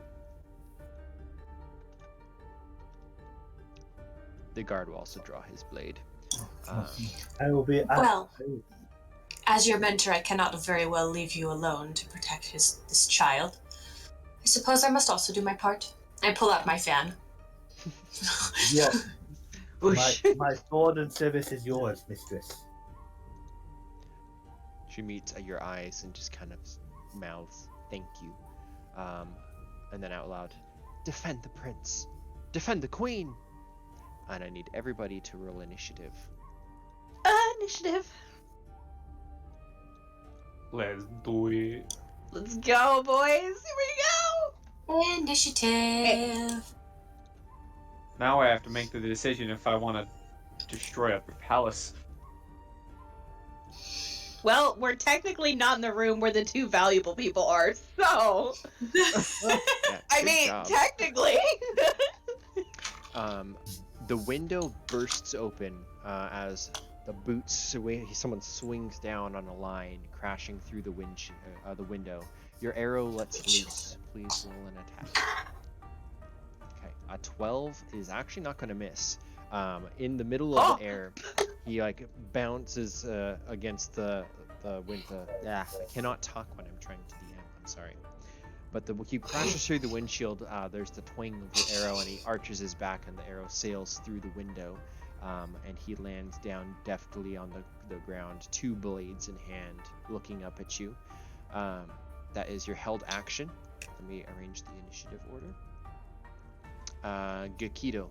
The other four swing in as well, landing side by side in a line.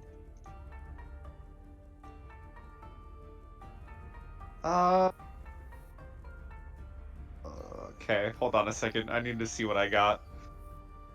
I have an idea. I shout over my shoulder, "I didn't get to see you before. I hope I get to see you now." As I get ready to take a couple steps back, because I saw what you looked like, but I didn't see you fight. All right, you know what? Why not? I'm raging.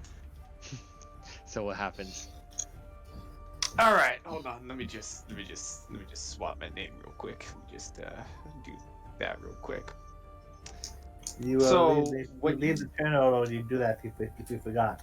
I leave the turn order when I rage. That's what happens. I exist outside of the turn order, and I kill all four of them immediately. Do you have your token, or do you want me to grab it? I can plop it on. Boop.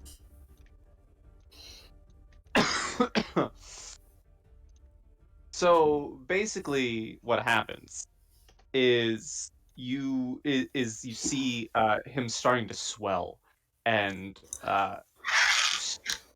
steam essentially kind of start rising off of him, and you see his skin like start bulging out of the armor and popping off bits and pieces of the armor, and his skin turning red, and he just starts growing and growing and growing. And as you see this happen, you see him reach behind his back and grab this giant club that he just slams into his hands.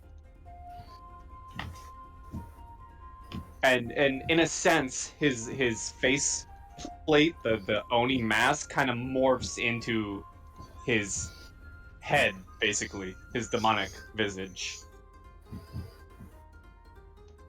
And as you burst through, the samurai next to you kind of looks over, kind of has a start, and kind of jumps aside, holding his blade almost defensively against you as he shouts, "Oni!" But it's still your turn. Yeah, I'm ignoring him, and I'm just gonna kindly, excuse me, thank you, excuse me. Wham! And I'm going to, it's time to slam. I'm gonna swing at the one who Kaori shot first. Yep, I think he's on the direct left, or no? Is he left or center left? Was it this Center. guy, or is it Cent- 21? Okay, that hits. Big wham damage. Okay, that is 10 points as you kind of slash down with your big club. He tries to dodge, but your sheer size, it just crunches into him and sends him flying down to a knee. I have a devious question. Mhm. Is he in front of the window? The window is a little bit back. If you have a way to shove him, then it could possibly happen. Okay, because I was thinking, could I forego my damage to try and maybe do an athletics to just baseball swing him out the window? If you want to forego the damage, I will say yes. Because I would love to send this man just falling to his death. Yeah, okay. Go ahead and erase the damage and roll an athletics. Yes. This is strength, so I get advantage. It is. You rolled well, though. Yes. Oh, but not Nice. well. Yeah, not that well. Yes.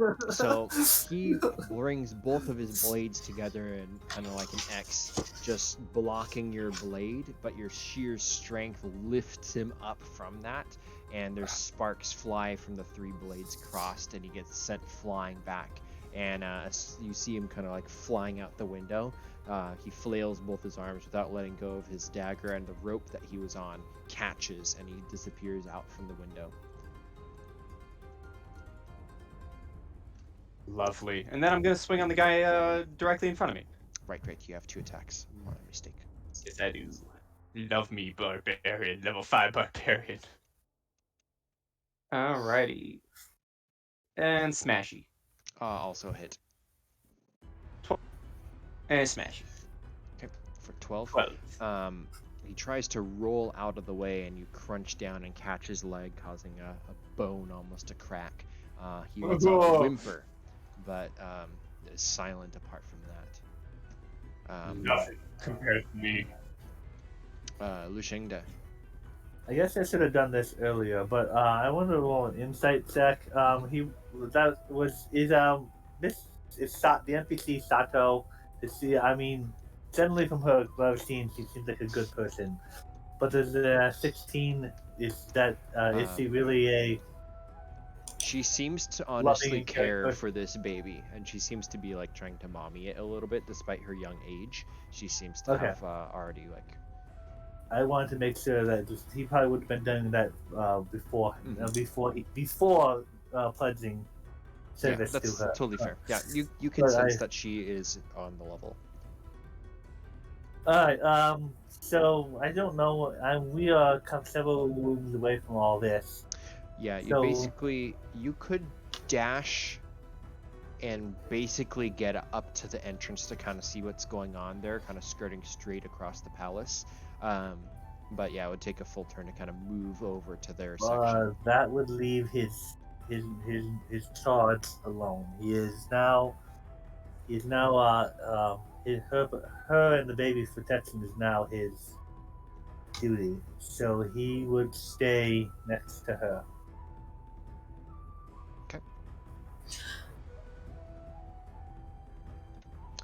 So do you basically hold turn until something happens?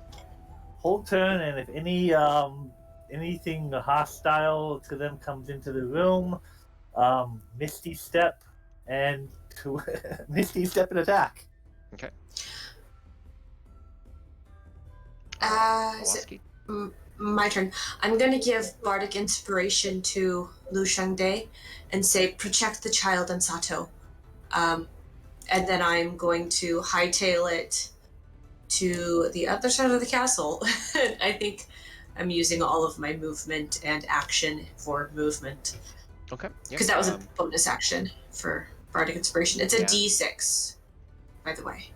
Okay, so Iwaski, as you kind of hurry across, you can see there is one of the samurai guards there holding his katana, shaking, looking inside, and what you see him looking at is this monstrous figure, which you've seen now at this point, of this giant Oni just club one of the ninjas out the window. Kaori's about to react as well. What do you do, Kaori? When he clubbed the guy out the window, did it look like the guy grabbed the rope and disappeared into the night, or did it look Nope, like he missed the rope and fell? No, so it looked like as he fell out, the rope goes taut, and you think that, especially now that you kind of notice it, they all still have the rope attached to them. Okay, this sounds like fun. Oh. If you'll allow me, DM, I want to do something. I want to take a couple steps back, run, and jump off of our raging barbarian's friend's shoulder, and leap over everybody, grab the window frame, and flip myself up onto the roof and look for the guy that got kicked out Okay. or shoved out. So that will be an acrobatics check, either at disadvantage or Gekido, if you want to have disadvantage on like one of your next things to kind of like balance it out. You can eat that for her, and she can have a single. I'll take the hit. Okay. So you kind of catch an eye up first. She's running towards you, and you just kind of like brace your shoulder for impact. Kaori steps one boot onto your like hip, a second one onto your shoulder, and just sails overhead, and you probably roar out as she does so. The ninjas all kind of look up at you, blades almost like they're going to try to slice at you. And as you catch the banister, you flip up and over onto the roof, where you can see the ninja is hanging lower, maybe about 10 feet below you, just 5 feet under the window, and trying to like steady himself and almost like wall run back up, but he's attached by the rope. I just had a fun idea. If Kaori is cool with this, since this is all happening like at the same time, right? Can we say that, you know, my momentum of just slamming this guy out the window, Kaori like uses my giant great club and launches herself off of that as I've launched this guy out the window. That's cool. Yes. Kaori, I'm not there, but shoot the rope. How far is it down? Like, what are we looking at? Like a 5-foot fall? Or are we looking at like The back all of the the way palace. straight down? So if you zoom out and you look at the map, you can see that there's this waterfall here. The palace is built on a bridge spanning over the river. So all of the back palace, like where the bedrooms are, they look out at the very face of this waterfall. But it's about easily like 20 feet over to the back to the ground behind it, and the drop below is probably like 30 feet down into the icy rapids. Yeah, I don't think that would kill him though. Nah, he's kind of stuck there for a little while. I'll take a shot at him. I'm gonna ask this because I'm a jerk, but he is like hanging in midair right now. Do I have advantage on the shots? I'm gonna say no, because I feel like after that parkour you would probably have disadvantage, and so it evens itself out. Plus he's got his feet on a purchase on the wall. He's like hanging there, but his feet are braced up against it, like he's about to move. So he's got lateral movement. Okay, that's fair. So I'm gonna use my inspiration that you gave me earlier. Go ahead. 17 to hit. So you catch yourself almost releasing the arrow too early as you kind of like slip on one of the shingles, gets dislodged, and go sailing down towards the river below. You release the arrow perfectly, and it hits him square in the chest. He lets out a gasp as he gets hit for 20 points? Yeah, 20 points of piercing damage. Yeah, he looks down at his chest, just hanging by the rope. and just coughs for a second. Is he still alive? He doesn't look dead. He does not look dead. Does he look bad? I guess would probably be the question. He looks like he's got an arrow in his chest, and he's a ninja with a face like covering, so it's hard to tell. You can roll free perception if you want, or an insight. Sure, I'll roll. Rather. I think insight would be more appropriate. That is so funny to me. How does he look? It looks like he's got an arrow in his chest. And a mask on his face. That's fair. He looks like he's about to continue to run up the wall. Okay, I'm gonna take another shot at him. Another 17. Thwack! He like bounces on the rope, like getting stuck down there. With what is it? For 39 points of damage. 39 points of damage. Yeah. He like hangs there slack for a moment, but he doesn't let go of his swords, an indicator that he is not dead. Awesome. I'm turning that into a grasping arrow. So because it hit, I'm gonna deal a which I found out I don't have to claim this before the roll. It's when this arrow strikes. So he takes an additional 2d6 of poison damage. His speed is reduced by 10 feet, and he takes 2d6 slashing damage the first time on each of its turns that it moves 1 foot or more without teleporting. Okay, so take 9 points of poison damage as well as I spin my bow, and the string of the bow glows with a brilliant yellow sun glow, and the arrow that is piercing him extends throughout his entire body with that red glow, and he is feeling like prickles and everything from the grasping arrow as it clings to him and just pierces him. Oh my god. Yes! Yes! That's great. So, yeah, he's hanging there, and his grip onto the blades loosens, and both ones fall out of his hands down into the waterfall below. Next up, this guy, seeing as how you're attacking them, just kind of like steps behind you, and there's a moment where Iwaski, you can see him almost like thinking about trying to run Gekido through, but something holds him back, and he just kind of sits there and does nothing on his turn. The ninjas, the one that just dropped its blades, the one that's hanging with these 2 arrows sticking out, reaches into his belt and then frisbees out a shuriken at you, and that is going to be 3d4 points of damage plus 3, so that is 12 points that you cannot dodge as this magical missile of shurikens go, and you take 12 points of damage. And apart from that, he stays where he's at, hanging with 2 hit points left. The other ninjas, low health. inside. The guy that just got sliced by Gekido rolls to the side, and using both of its 2 katanas, tries to cut off your leg. Rude. Those are going to be a 24 and a 17. I forget what my armor class is. Let me look at it. Yeah, they both hit. Okay, so that is 8. That's 10 points of damage, but half to 5. And then the other ones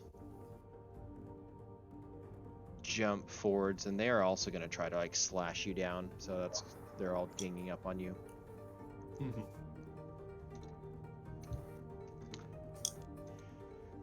So that is 21 and 12, and then miss and 19.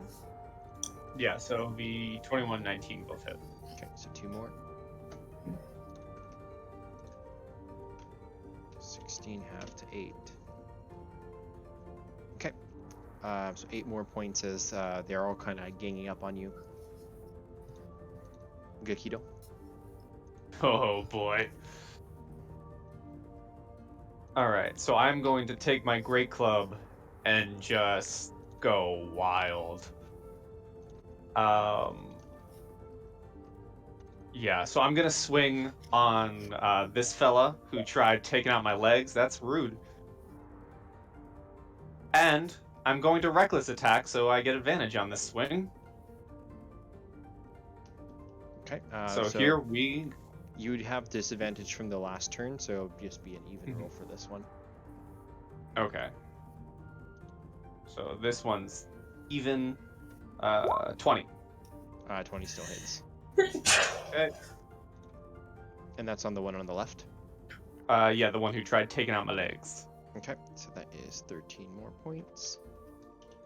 And now I'll reckless attack and get the advantage. And I'm gonna swing on this guy up here. For a 25. That also hits. 8 points of damage. Okay. I'm just roaring. I am angry. Yeah, we need better battle music. What's a good song to put on? Anyone have any DJ skills? Or shall I just use Google? You should definitely put on the Demon Hunter. How will another one bite the dust? Or our anthem. Or we are the champions. It's not Japanese enough. I don't know if this is good music, but we'll try it. Anything by the Dude, Who, put on not that- sponsored. Put on that Samurai Grievous music. What was that one that you posted in the samurai chat campaign earlier? That someone said to be a theme song. Oh, the one with the Who? Hold on. Yeah. Listen, that's a good song. It's a great that's song. gonna be our It's anthem really good. for sure. That is 9,000% our theme song for this. There's a normal version of that song, but then there's this one with Jacoby Shaddix, which is just amazing. Okay, let's try stop and play this song. Okay, so Liu Shang, I need you to roll perception.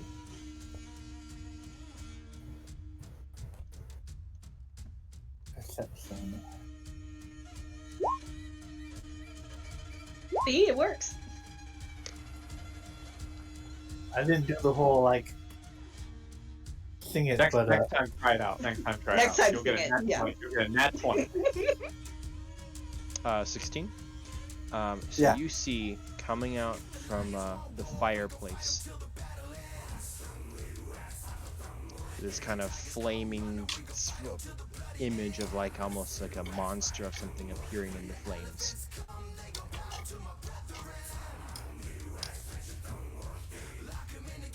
This is gonna be hard for me to focus. I'm just gonna be listening to the song. It's a good song. It's a good assuming song. it I is, am stuttering. assuming it's It's- enough corporeal that he thinks he can hit. It's starting to materialize, yeah. As you look through it, it even has like eyes and claws, kind of like flames flickering from it. It's got No, kind of if that you let inky me black deal Misty core. Step and do 2 attacks. Okay. Yeah.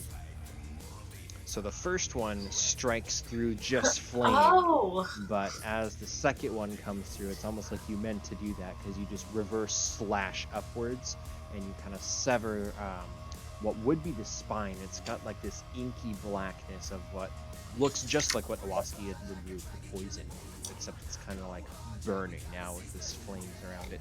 But you hit it. Go ahead and roll a damage.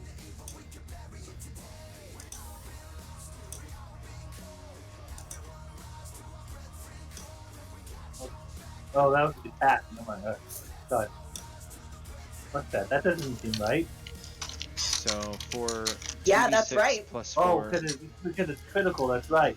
so it's 11 I wasn't plus 4. I wasn't using my plus 10 to it. So Let's see.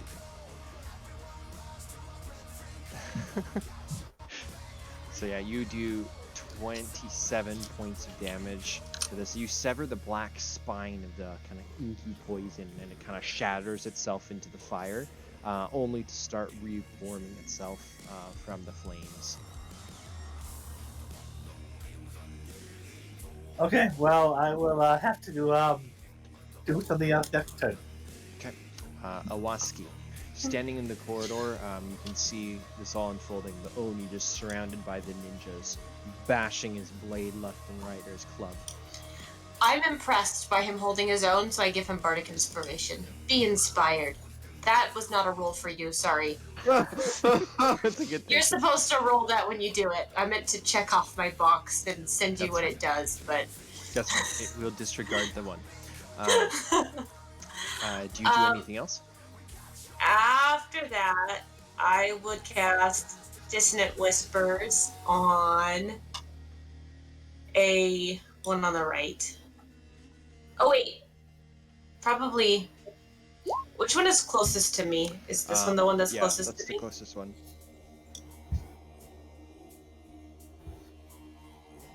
Yeah, we will cast this.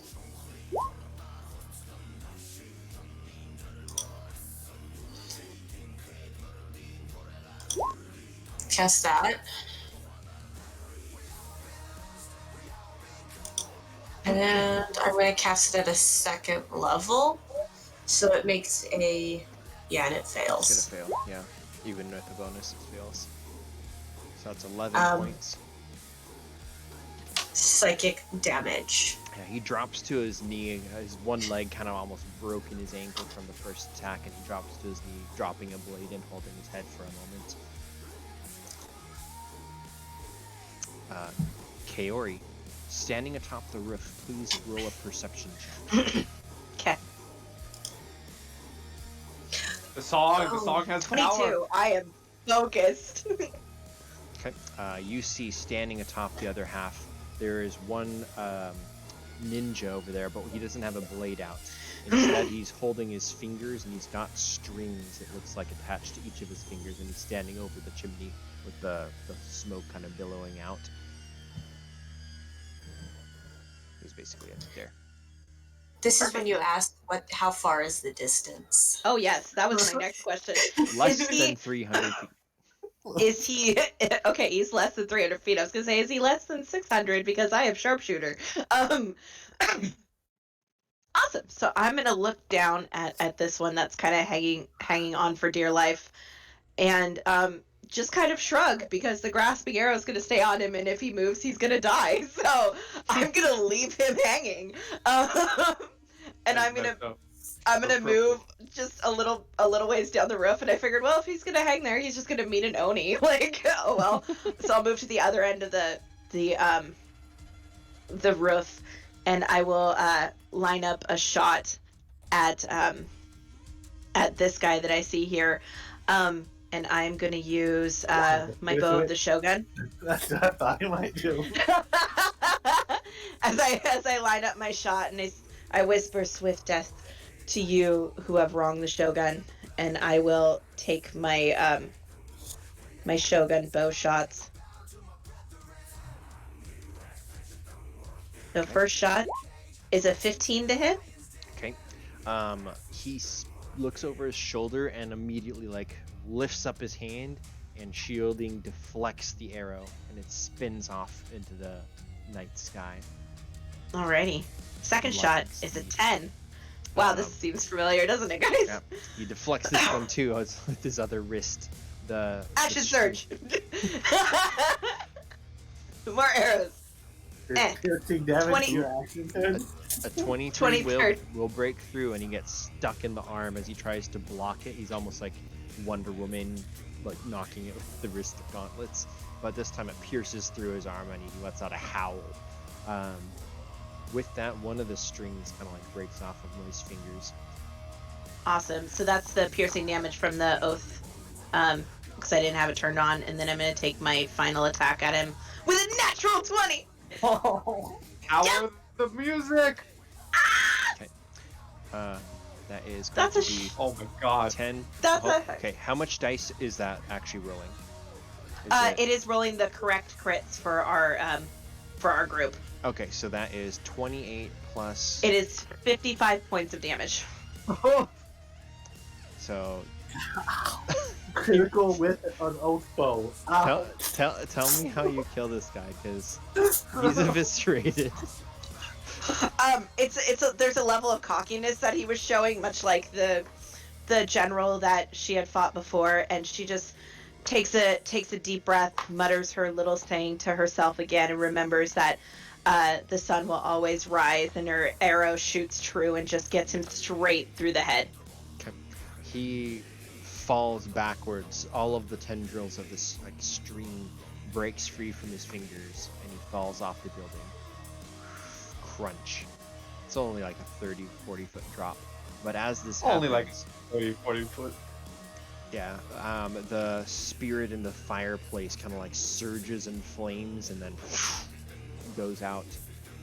Liu Shang, you're looking at the flames, and it seems to like been reduced just to the charcoal burning embers. So that's Kaori's turn. This ninja guy is going to step over here to try to defend Iwaski, because the ninja's a little too close, and he will try to make a chop attack, which will actually hit for 1 point. Oh my god. My guy. The ninjas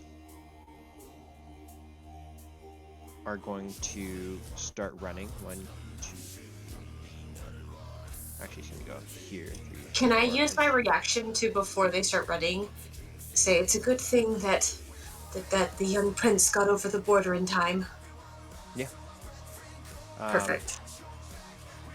All of these guys are gonna break free. So Gekido. Hey, that one's got. Oh, the, he's outside. That's right. So. Yeah, that one's got the. If he even tries to move, the grasping arrow is going to deal damage, and if he's only got 2 health left, there's absolutely no way that he won't die. Can he make a save to try to withdraw himself from it, or is it automatic no matter what? He can use an action to make a successful strength or athletics check against my arcane shot DC, to free himself, but it's a full action. Yeah, so that's what he does. He rolled a 12, no bonus. So that's... my DC is 16. Yeah, yes, so 16. he's stuck. He's trying to like loosen himself, but he can't. The other 2 guys are gonna break free. Gekido, did you want to attack of opportunity one of them? Yes, I will swing at this one. Okay. Kablowie. Yeah. That's a hit.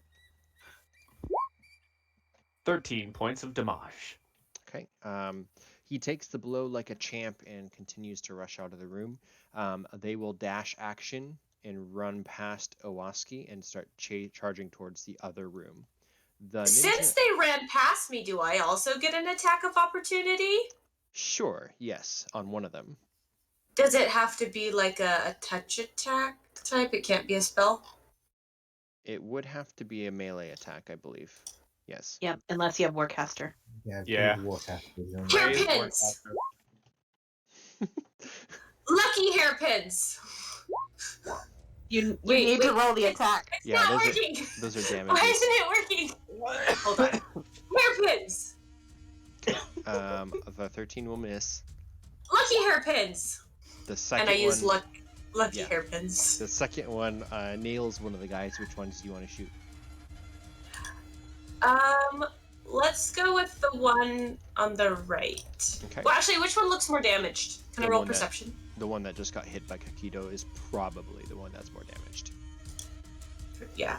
Okay, the one that looks more damaged. Okay, and that is... The one that just got whacked by a giant So club. second attack was not 7 plus 6 is 13. Okay, yeah, he gets hit square in the shoulder blades and like coughs up a little bit of blood, but he catches himself, and with their dash they reach over to the next room. The guard is standing there waiting, and he tries to reaction swing at them, but misses. Gekido.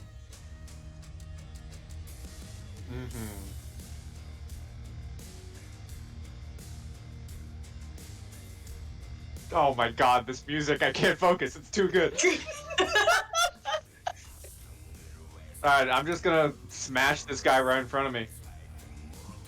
Get him. I'm showing no mercy. I'm reckless attacking.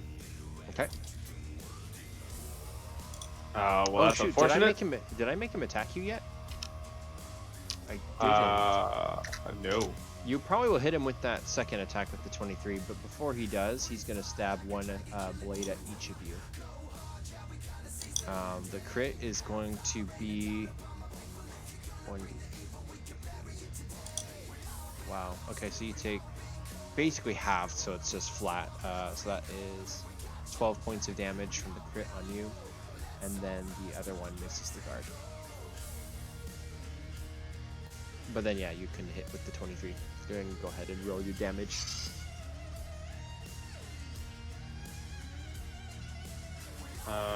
One second.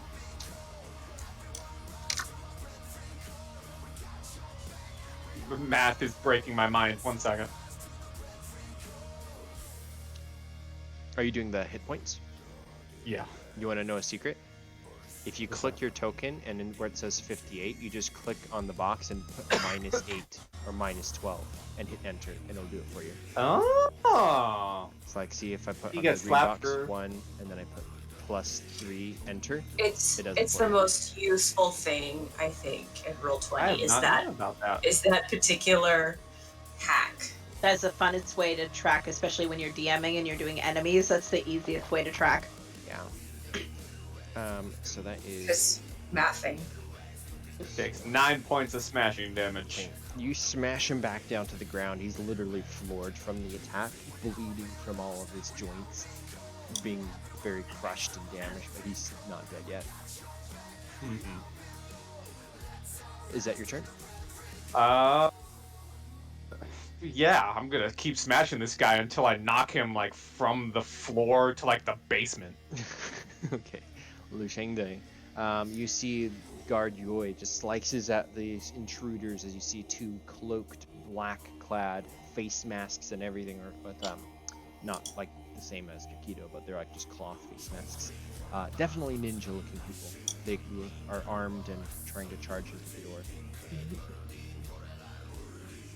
Is it either close enough that I can get there without using Misty Step? Yes, you can clear the room with a one-move action. Okay. He will move there without Misty Step then, and use his what's it called? Field of Fighting, whatever like that. Where he gets advantage on all attacks, Nice. and then he will. I think he gets hit points back, something like that too. I have to double check, but I believe you get 5 5 hit points. for Temporary hit fighting points spirit. or a heal. It is temp hit points. Okay. So I get 5 temporary hit points, and then I will double check for you. and Yeah, go up 5 temp hit points. Go up against this one here, and swing. That's the first swing. Yep.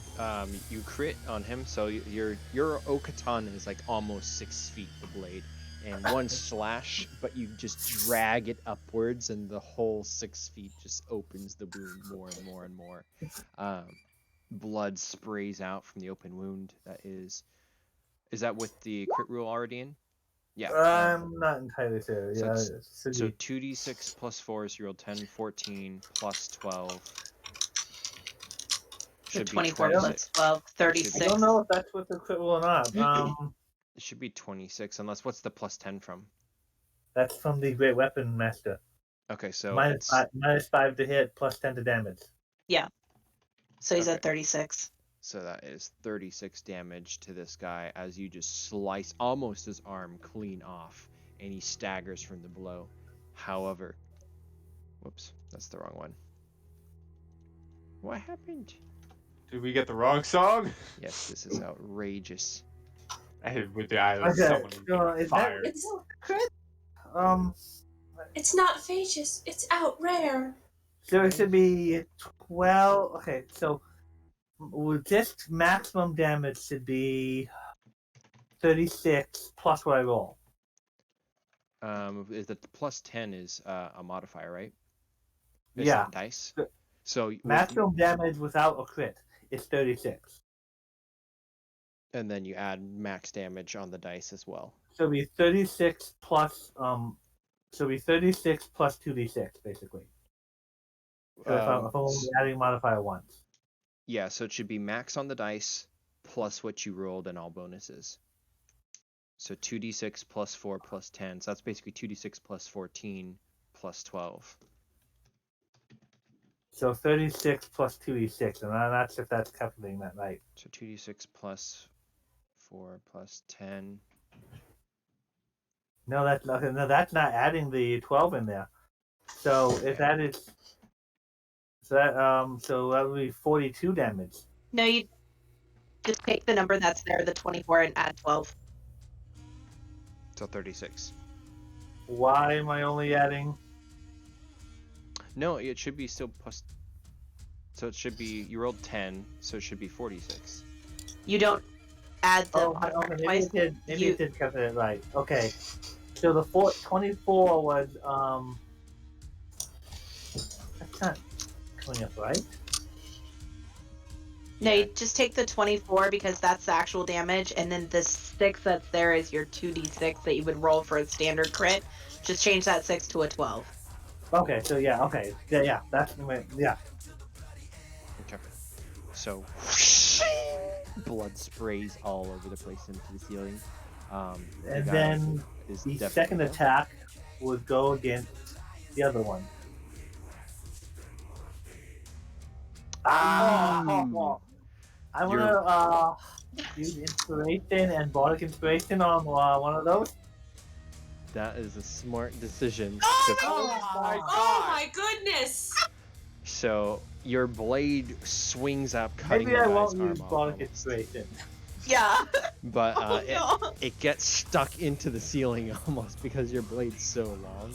You give it a tug like you're gonna chop the guy's head off, but it won't move. You pluck it free, but that's your action. By the way, because actually I have to check out splash feet. When I hit a creature doing slashing damage, this guy's speed is reduced by 10, and when I critically hit, you can do a grievous wound. So he has a disadvantage on attack roll too. Okay. Wow. He is so in trouble. Iwaski. Iwaski is going to say, if you're there, Kaori, kick their butts and give you bardic inspiration. That's true. I could hear her. Because you're within 60 feet of me and you can hear me. And then I'm going to use my move action to get closer to the other room. Can I do that? Yes. I'd be about here probably, maybe? I don't know. So I'm using these in kind of zone movements. So you can take an action to move into the next zone, into the palace chamber, and it would be the next zone over is the queen's chamber. Do I have So if you took a bonus so action, they took a full move action to get from place to place. If I take half a move action, if I have a ranged spell of 60 feet. Yeah, you could get into the palace chamber and use a ranged attack on them because they're at the Perfect. That is what I'm going to do. I want my hairpins back, so I'm going for the guy who has my hairpins. The bottom. Actually, they're both looking pretty bad, but the guy on the bottom. He has my hairpins. I want them back. Okay. So It only does 8 damage, but you know. Yeah, he shudders, but he is still up.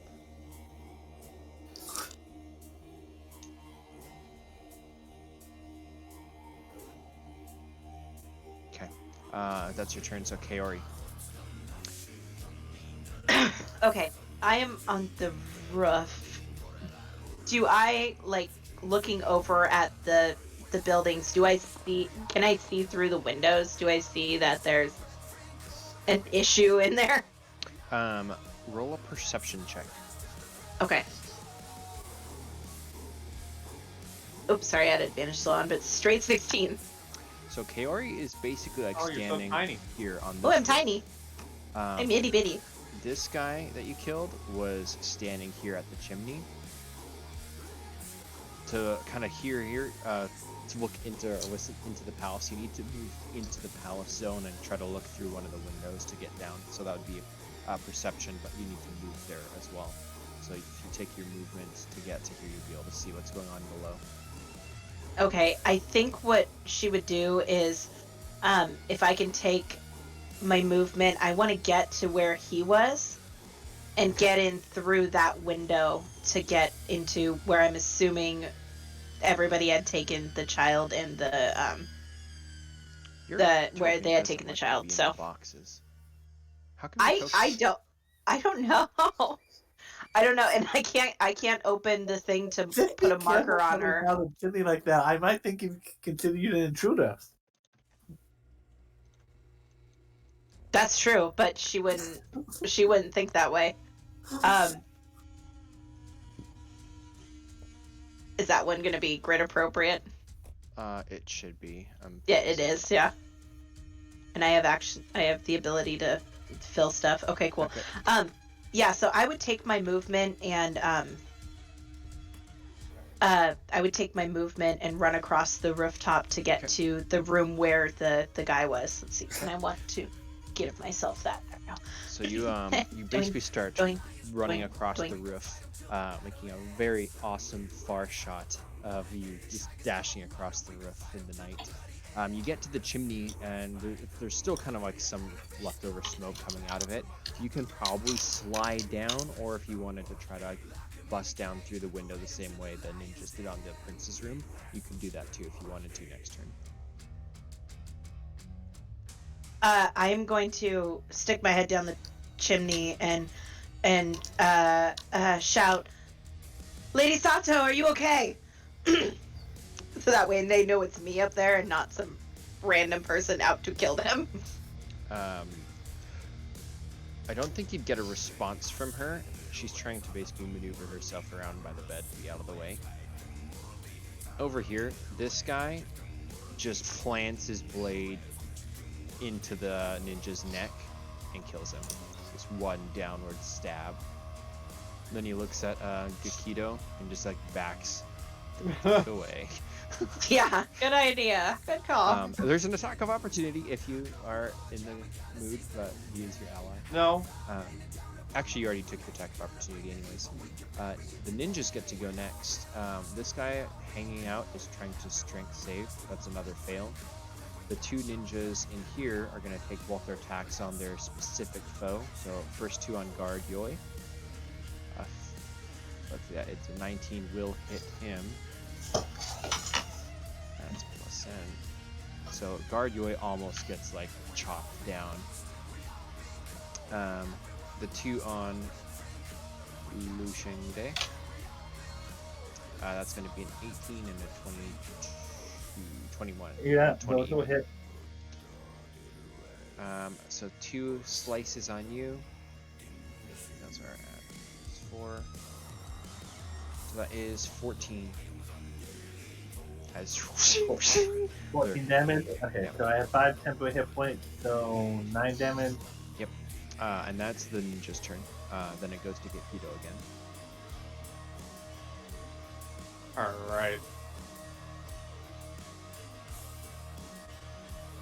Okay. I have a fun idea. I am going to step to the window.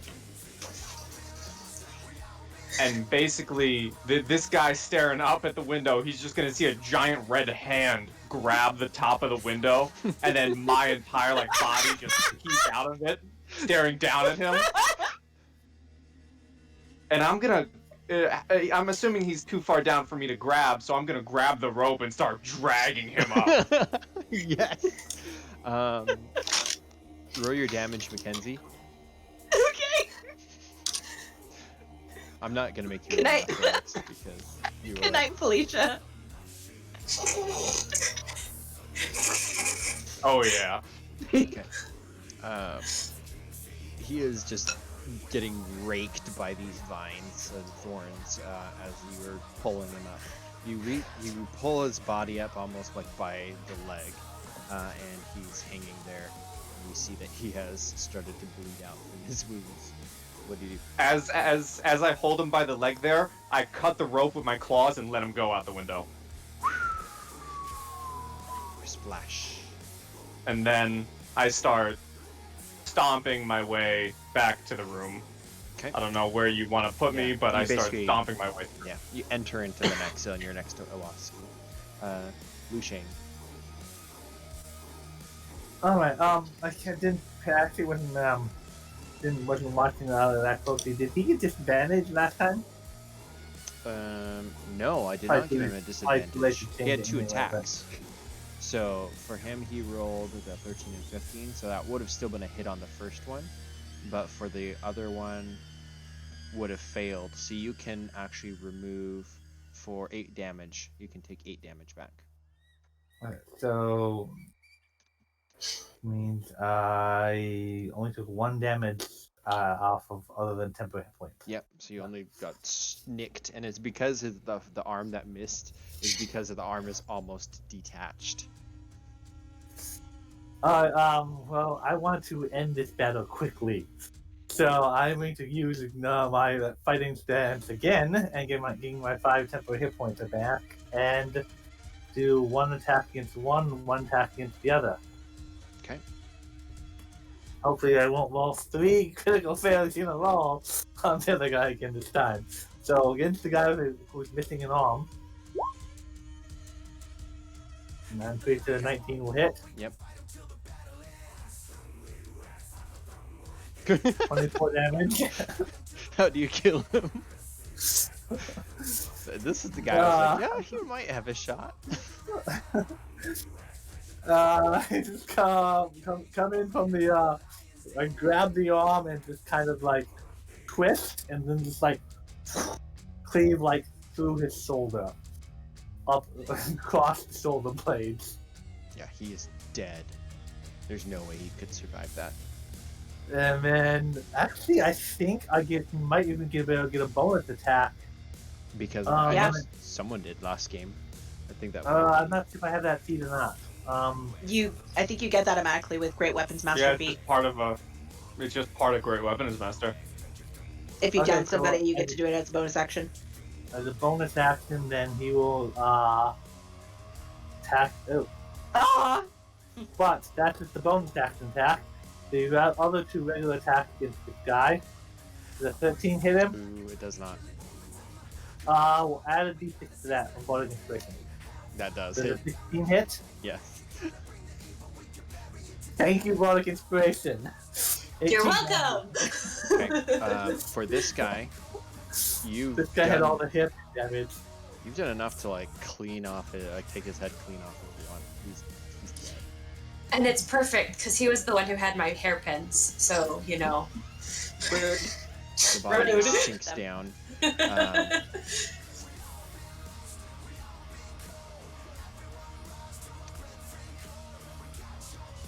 I just want to listen to the rest of this song. And then Yeah. he will move It's been back. pretty great. And then he will move back next to Sato. Wait at the ready. Yep. So, in the aftermath, the blood just continues to kind of drizzle down onto the mats. Gekido kind of looming up behind Iwaski as you cross over to the palace ground. The samurai is following you, almost like he's trying to keep guard of you to make sure you don't do anything crazy, Mr. Oni, but he's not attacking you. You hear Iwaski. footsteps from the front palace door as well, as you can see a couple more of samurai beginning to rush in. Iwaski gets her hairpins back and wipes the blood off on the dead guy. The funny thing is, as all of this is happening and people are entering, this is probably about the time that I start going back to my normal form. That's pretty. Yeah, like it's a great weapon master though that allows you to kind of cleave through someone if you take them to 0 hit points. I will give you back your old token. And we are out of initiative. Is there anyone who obviously is very wounded? The guard, Yoi, he's Yeah. bleeding profusely from his chest. Level 2 cure wounds or level 1 cure wounds? Level 1. What about Liu Shang Day? I took 1 damage. Okay. He would I don't know, try to I mean, see what he can do to try to comfort Sato, because I'm sure she's scared. Yeah, she's holding the prince who's crying now at this point. This little baby elf, like very pointed ears. Yeah, persuade or something. Can you I can roll play persuasion. my pipe and cast essentially not Mantle of Inspiration. A Song of Rest, or No, enthralling performance. For creatures that watch you listen to perform for 1 minute, each target makes a wisdom saving throw and is charmed so that the baby just calms down. yeah, that's automatically will succeed. Yeah, You perfect. can calm down the baby and stuff. Kaori, you're on the roof. Are you coming down the chimney or climbing down, trying to get through the window? Or I staying want under? to investigate this body and make sure he is from the Moon Warlord's clan and not the other clan. So he's fallen off the roof from where you shot him. He fell backwards off, Oh. so he's on the ground. Oh, I shot But him he's too still hard. there. Yeah, he's dead. He's not going anywhere. Bummer. I got a 19. I didn't think I shot him that hard. I know that the Song of Rest is going, but I rolled a 19 to try to comfort Sato. Yeah, so the Song of Rest makes the baby calm down, and Sato kind of like stands next to you and even allows you to like put your arm around her to try to like comfort her. Keep making sure to probably keep the blood off of her clothes as part of your sword arm. Oh, There's yeah. like specks all over it from the deep gashes you've caused. The guard climbs over and just kind of like kneels down on the ground.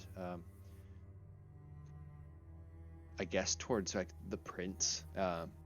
Seeing as how he doesn't really have a purpose except for maybe trying to keep the prince alive.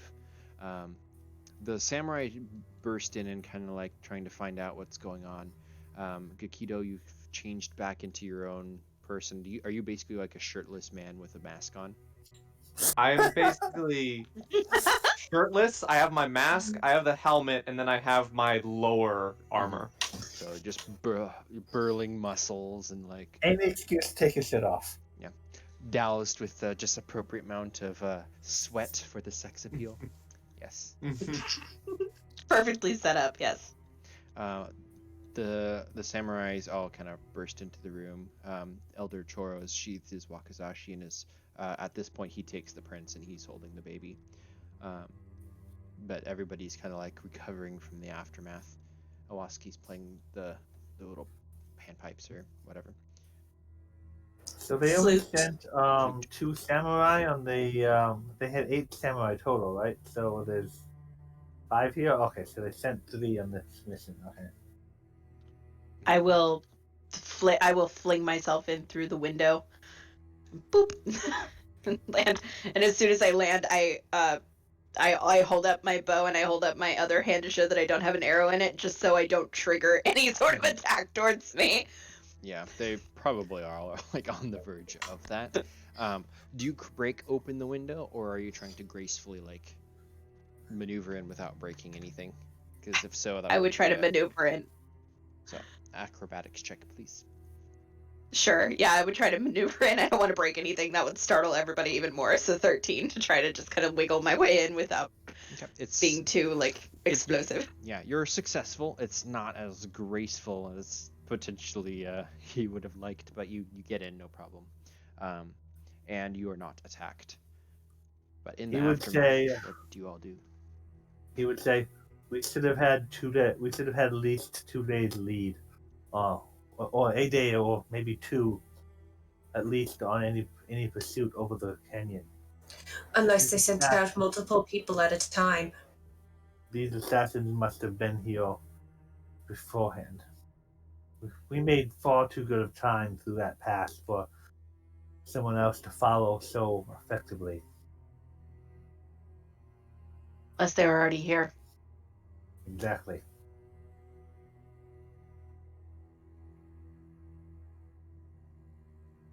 Okay. Yeah, you can definitely get your armor back on and kind of regroup. They're all like swarming throughout the queen's room, and she's still comatose in the bed, unconscious, no longer poisoned and dying, but she's still like in rough shape and stuff. But Gekido, Let's do you do go a in the room? second level. Let's do a second level cure wounds on her. Do do do do do. Okay. Do, do, do, do. Yep, that is. Did you I thought yeah. I thought you did one on him. Oh, did you? He's still that Yeah, low. that was a first level. I'm out of first level spells, but I can do second levels. Oh, what did you heal him for? Oh, he healed 11. Oh, yeah, he's max then. He's good. So the wound binds up for them. As you begin to heal the queen, you get a sense that your magic is like kind of like rejuvenating her, like the muscles are kind of like rebuilding after being so like depleted of strength, but she's still at the very core, she just needs rest. She's no longer ill or dying, but she just needs rest.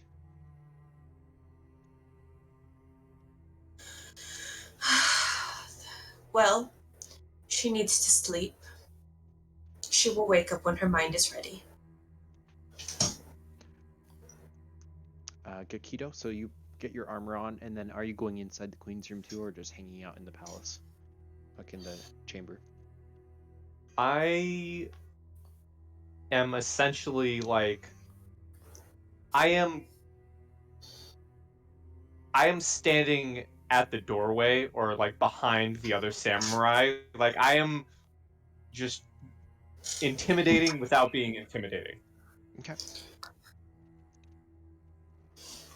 After that one guy, I know what the rest will probably think of me. Yeah, the one guy that was like saw you is like definitely not like letting you out of his sight.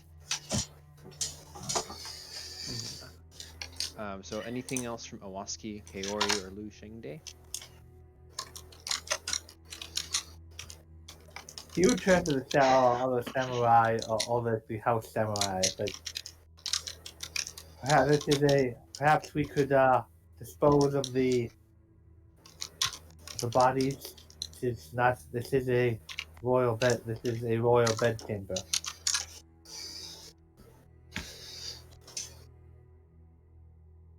I do agree that that's a good idea. I also think it would be very important for us to inspect the bodies. The last thing we want to find out is that this is from the stars. I'd rather it just be straight from the moon.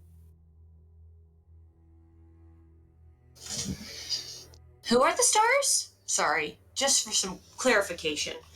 In everything I've read concerning Chinese or Japanese, the moon referred to the queen, the sun referred to the king, and the stars referred to their children. So this is really confusing for me. Who are the stars? The moon is the Brother. The brother. I got that. Who are the stars? There's a set of 3 in this world, if I remember correctly. So there was the sun, the moon, and the stars. Yeah. So Those there are was like the sun. the deities, essentially. Yeah. So there was the sun who we're in their territory. The moon is the one who wants to take over, and the stars. I'm not sure. We haven't had too much clarification on that, but I would assume there's a possibility that they could want to take over. They might be a neutral party. I'm not 100% sure. So for Kaori, her priority is to inspect the bodies to make sure that they are in fact from the moon and not the stars for territory wise. Yeah. So I guess for clarification a little bit, so in Sekai, where you're at, the Shogun called himself the Sun because he thought that was the greatest title, and his brother called himself the Moon because he wanted to emulate him. But they don't necessarily mean that's their tribes, or there's 3 of them. The people in the land, they worship kind of all of them. So suns, moon, or stars, you take kind of your favorite one. But definitely the clan of the Sun, it was because that's the Shogun, what he named himself after. And then the clan of the moon was because the Barracuda. That's you wanted to represent that too, but there's not necessarily like just 3 where the third one would be the stars. As an example, as you like peel back the masks on the ninjas, you don't see any emblems at all of the moon. In fact, you see something else, a sigil, which is emblazoned into their foreheads, which nobody specifically immediately would recognize. You can roll history checks, but it looks like a horned beast. Damn! I'm good at history! Okay. Yes, Iwaski, thank you. It was not Iwaski. You kind of peer over at the gruesome sight of this bloodied ninja, and as you reveal his forehead, it's a human man, and the emblem that's kind of like been seared into his skull. It almost looks like what Gekido was just moments before. It almost looks like an image of an Oni, but not quite. And as you check the other ninjas that are dead there in the room, they have the same one. One of them has a tattoo on his wrist of it would be almost like a scrawl, almost like Arabic, but it's not something you can read. I investigate the bodies as well, on top of just the history check. I get advantage, which is why I rolled it twice. So these guys, they have double katanas. They have shurikens, which are basically the magic missiles. However, they all have the ability to do that once. So you find 3 shurikens on each of those 2, which didn't use them yet. There's the one that was dead outside, which was like the mage guy, and then there's one guy in here. So yeah, you'd be able to get 9 shurikens if you wanted to collect them. Yeah, I would collect them and probably give them to either Kaori or Liu Shang, because our friendly Oni seems to be more of a hands-on fighter. I mean, accurate. You're not wrong. and they don't go with my outfit very well.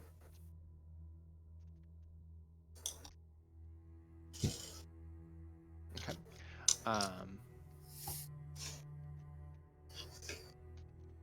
Is there any other informations that you wanted to try to do here? I would double check with the Oni if he recognizes that tattoo, because it looks kind of like him when he's different. Okay. Do you Would come I? in and look? Yes, I shall. Do you happen to speak monster speech?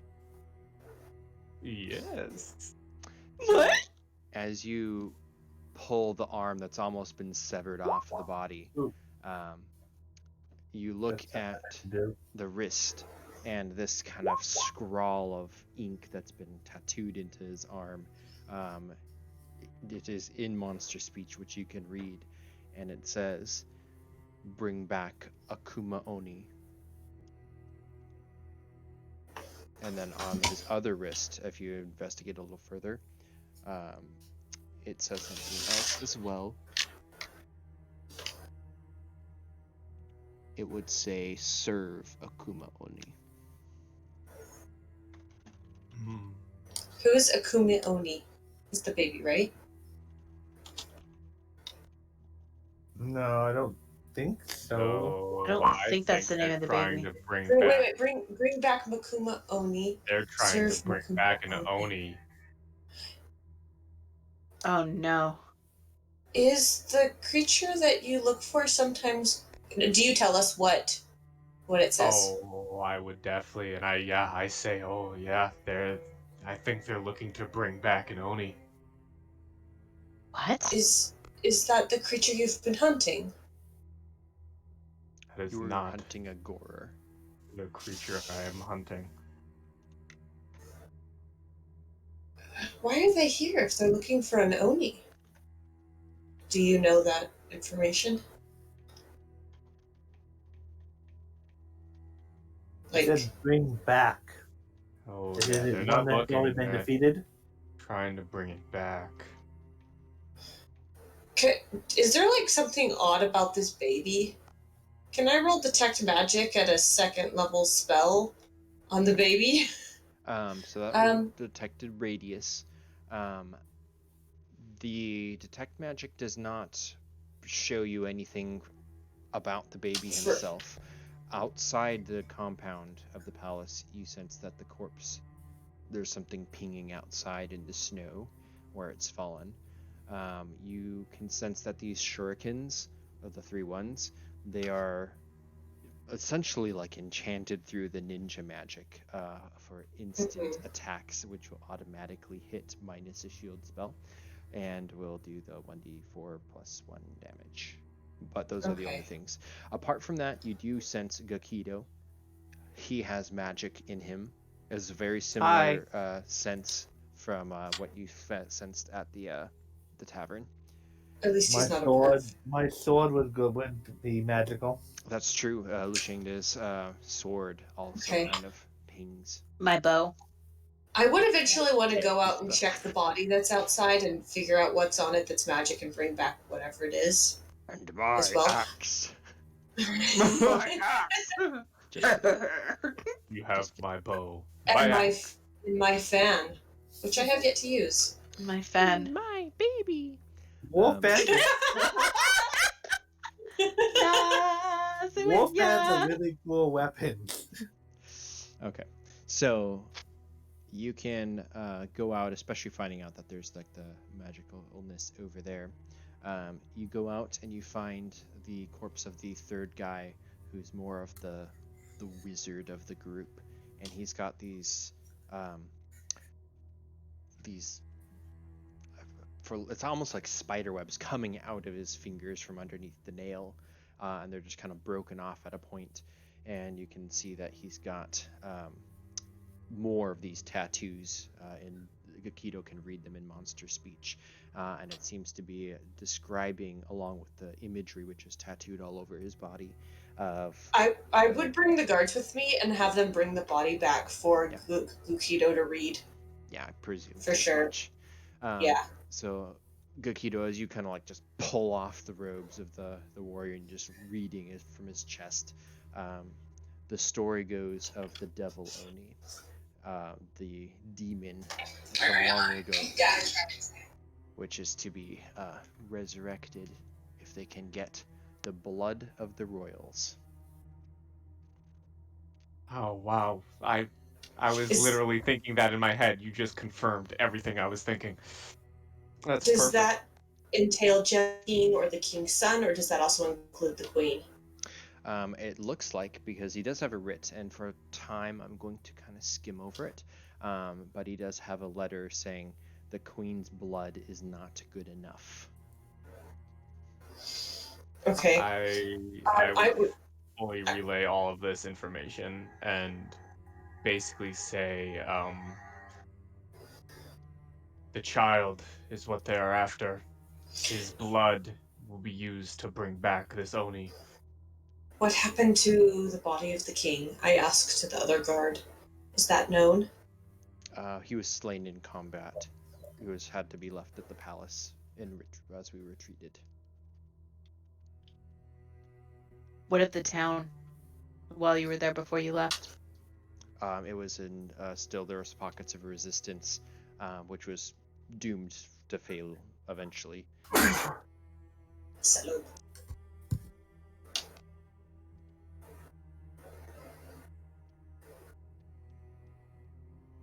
I haven't used my second wind yet, have I? I could have used that in one of those situations to get another 2 attacks or 1 attack. I can't remember if it. Would that be action surge or second wind? That's action surge. I mean action surge. That's what I mean. I haven't action surged yet. You get a full round action when you do that. So the samurai clear out the bodies and kind of like prep them. Elder Choro kind of gathers you together and he says, "There is much too great a threat for the prince to stay here. You must take him. The queen should recover and we can transport her, we can get her to safety as well. But if the Barracuda is coming after us, and this cult, he kind of wrinkles his nose as he even thinks of it. There's too much danger for you to stay here in Hoshi Village. Hey, Adrian. Yeah. Is it safe to assume that there are other geisha that have similar skills, like sleep and Yeah. So like your student, she'd even have some skills. Definitely not. She's not a 5th level, but she might be a 2nd or 3rd. Would it be likely that I would be able to have the baby safe at the geisha house? If you want to try that, you can definitely do so. Okay.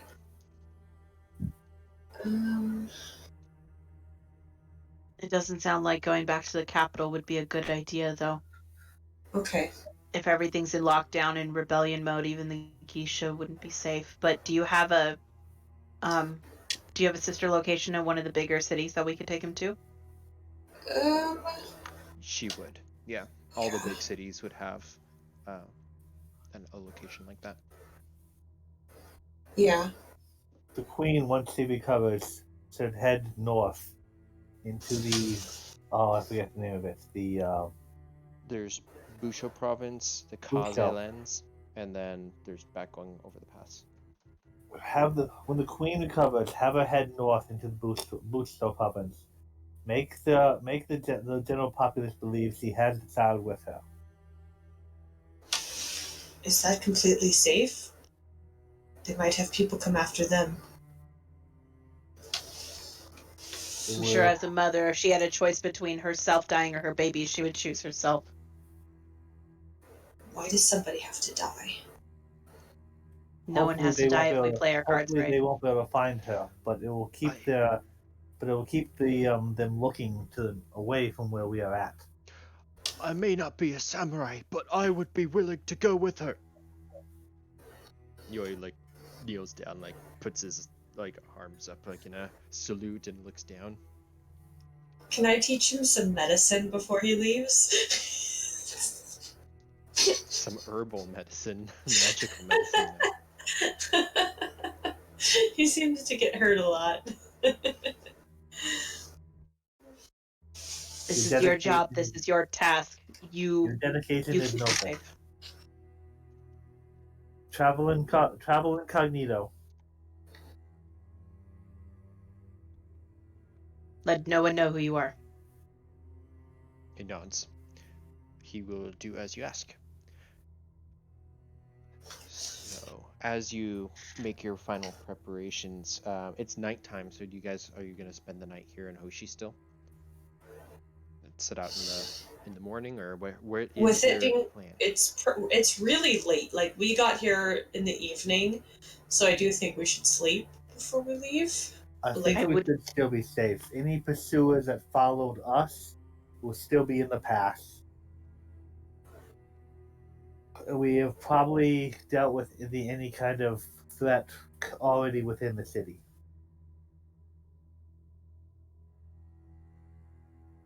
I agree. I think we're safe here for the night, but we must sleep at dawn.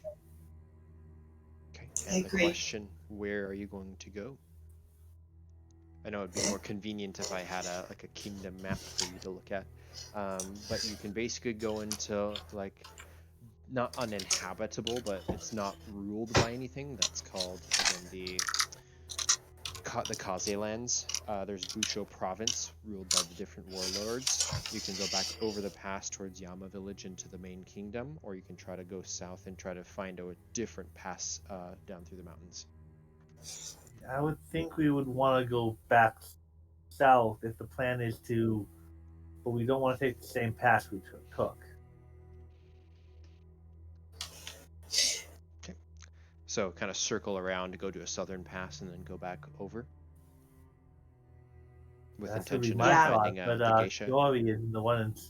Kaori is basically, at least I consider Kaori in charge. No, I think you're right. same direction, but off the beaten path is going to be our best bet to keep us Well. all safe. And then Kaori would don a disguise and remove all of her emblems and stuff like that, but keep her bow and arrows with her, and hide her armor underneath the kimono. Okay. Well, before we leave, there is still a threat to the palace, The monster. which has broken through the walls several. Do monsters go after royal blood? Or do they have a preference? The monster does go after the people, and my Bond personality trait thing that I poke is I will do whatever I can for the common people. So I think Kaori would volunteer for this. Do you want to go like on Kill the the hunt monster. before? I think that might be what we do. But have like the people ready before we like have them get stuff prepared while we just do a hunt briefly in the morning. Okay. Yeah. Let's do the hunt in the evening, rest, and then leave in the morning. It's already evening. Yeah, I look at our Oni friend. Would you like to find blood tonight or in the morning? It is a large beast. I would like at least a night's rest. We Yeah, hunt at dawn and leave at noon. a long rest would be good. So it seems like we have two choices if we were to follow this path. We can either all leave at dawn, hunt the monster, and continue on our way. We can go hunt the monster, leave Sato in the hands of the god, and the Sato and the baby in the hands of the gods. Return and to prep for departure. Return and then leave with them. I mean, I can tell you my plan. I'm fully intending on possibly intimidating some of the guard to come with us on this hunt. Well, I think we should do it in the morning either way. Much like my makeup, my magic wears throughout the day and needs to be reset. Okay. So it sounds like you are all going to bed down. You're welcomed to stay in the palace, and so you're able to rest up over the next 8 hours as the sky clears, the stars are out, the moon sits high in the sky. Some might say a bad omen. And that is where we shall end for tonight's session. And that will end episode 2. Best part of the game, that song. That was amazing. Yeah. With all those crits. Okay, Oh you my said goodness. like the Who, and I'm like, are you talking about like who are you? And I'm like, wait, what? I always get them confused whenever Adrian says the Who, because like anxiety isn't what comes into my head right away. And then that song hits and your blood just I'm starts like, pumping and you're like, let's go! Oh yes. That you're right. That yes, 900% our theme song. I liked how the fire window popped up and the surprise and Yeah, that was fun. So, everybody on YouTube, if anyone ever watches this, we'll see you in the next one. Have a great rest of your day, and we'll talk to you later.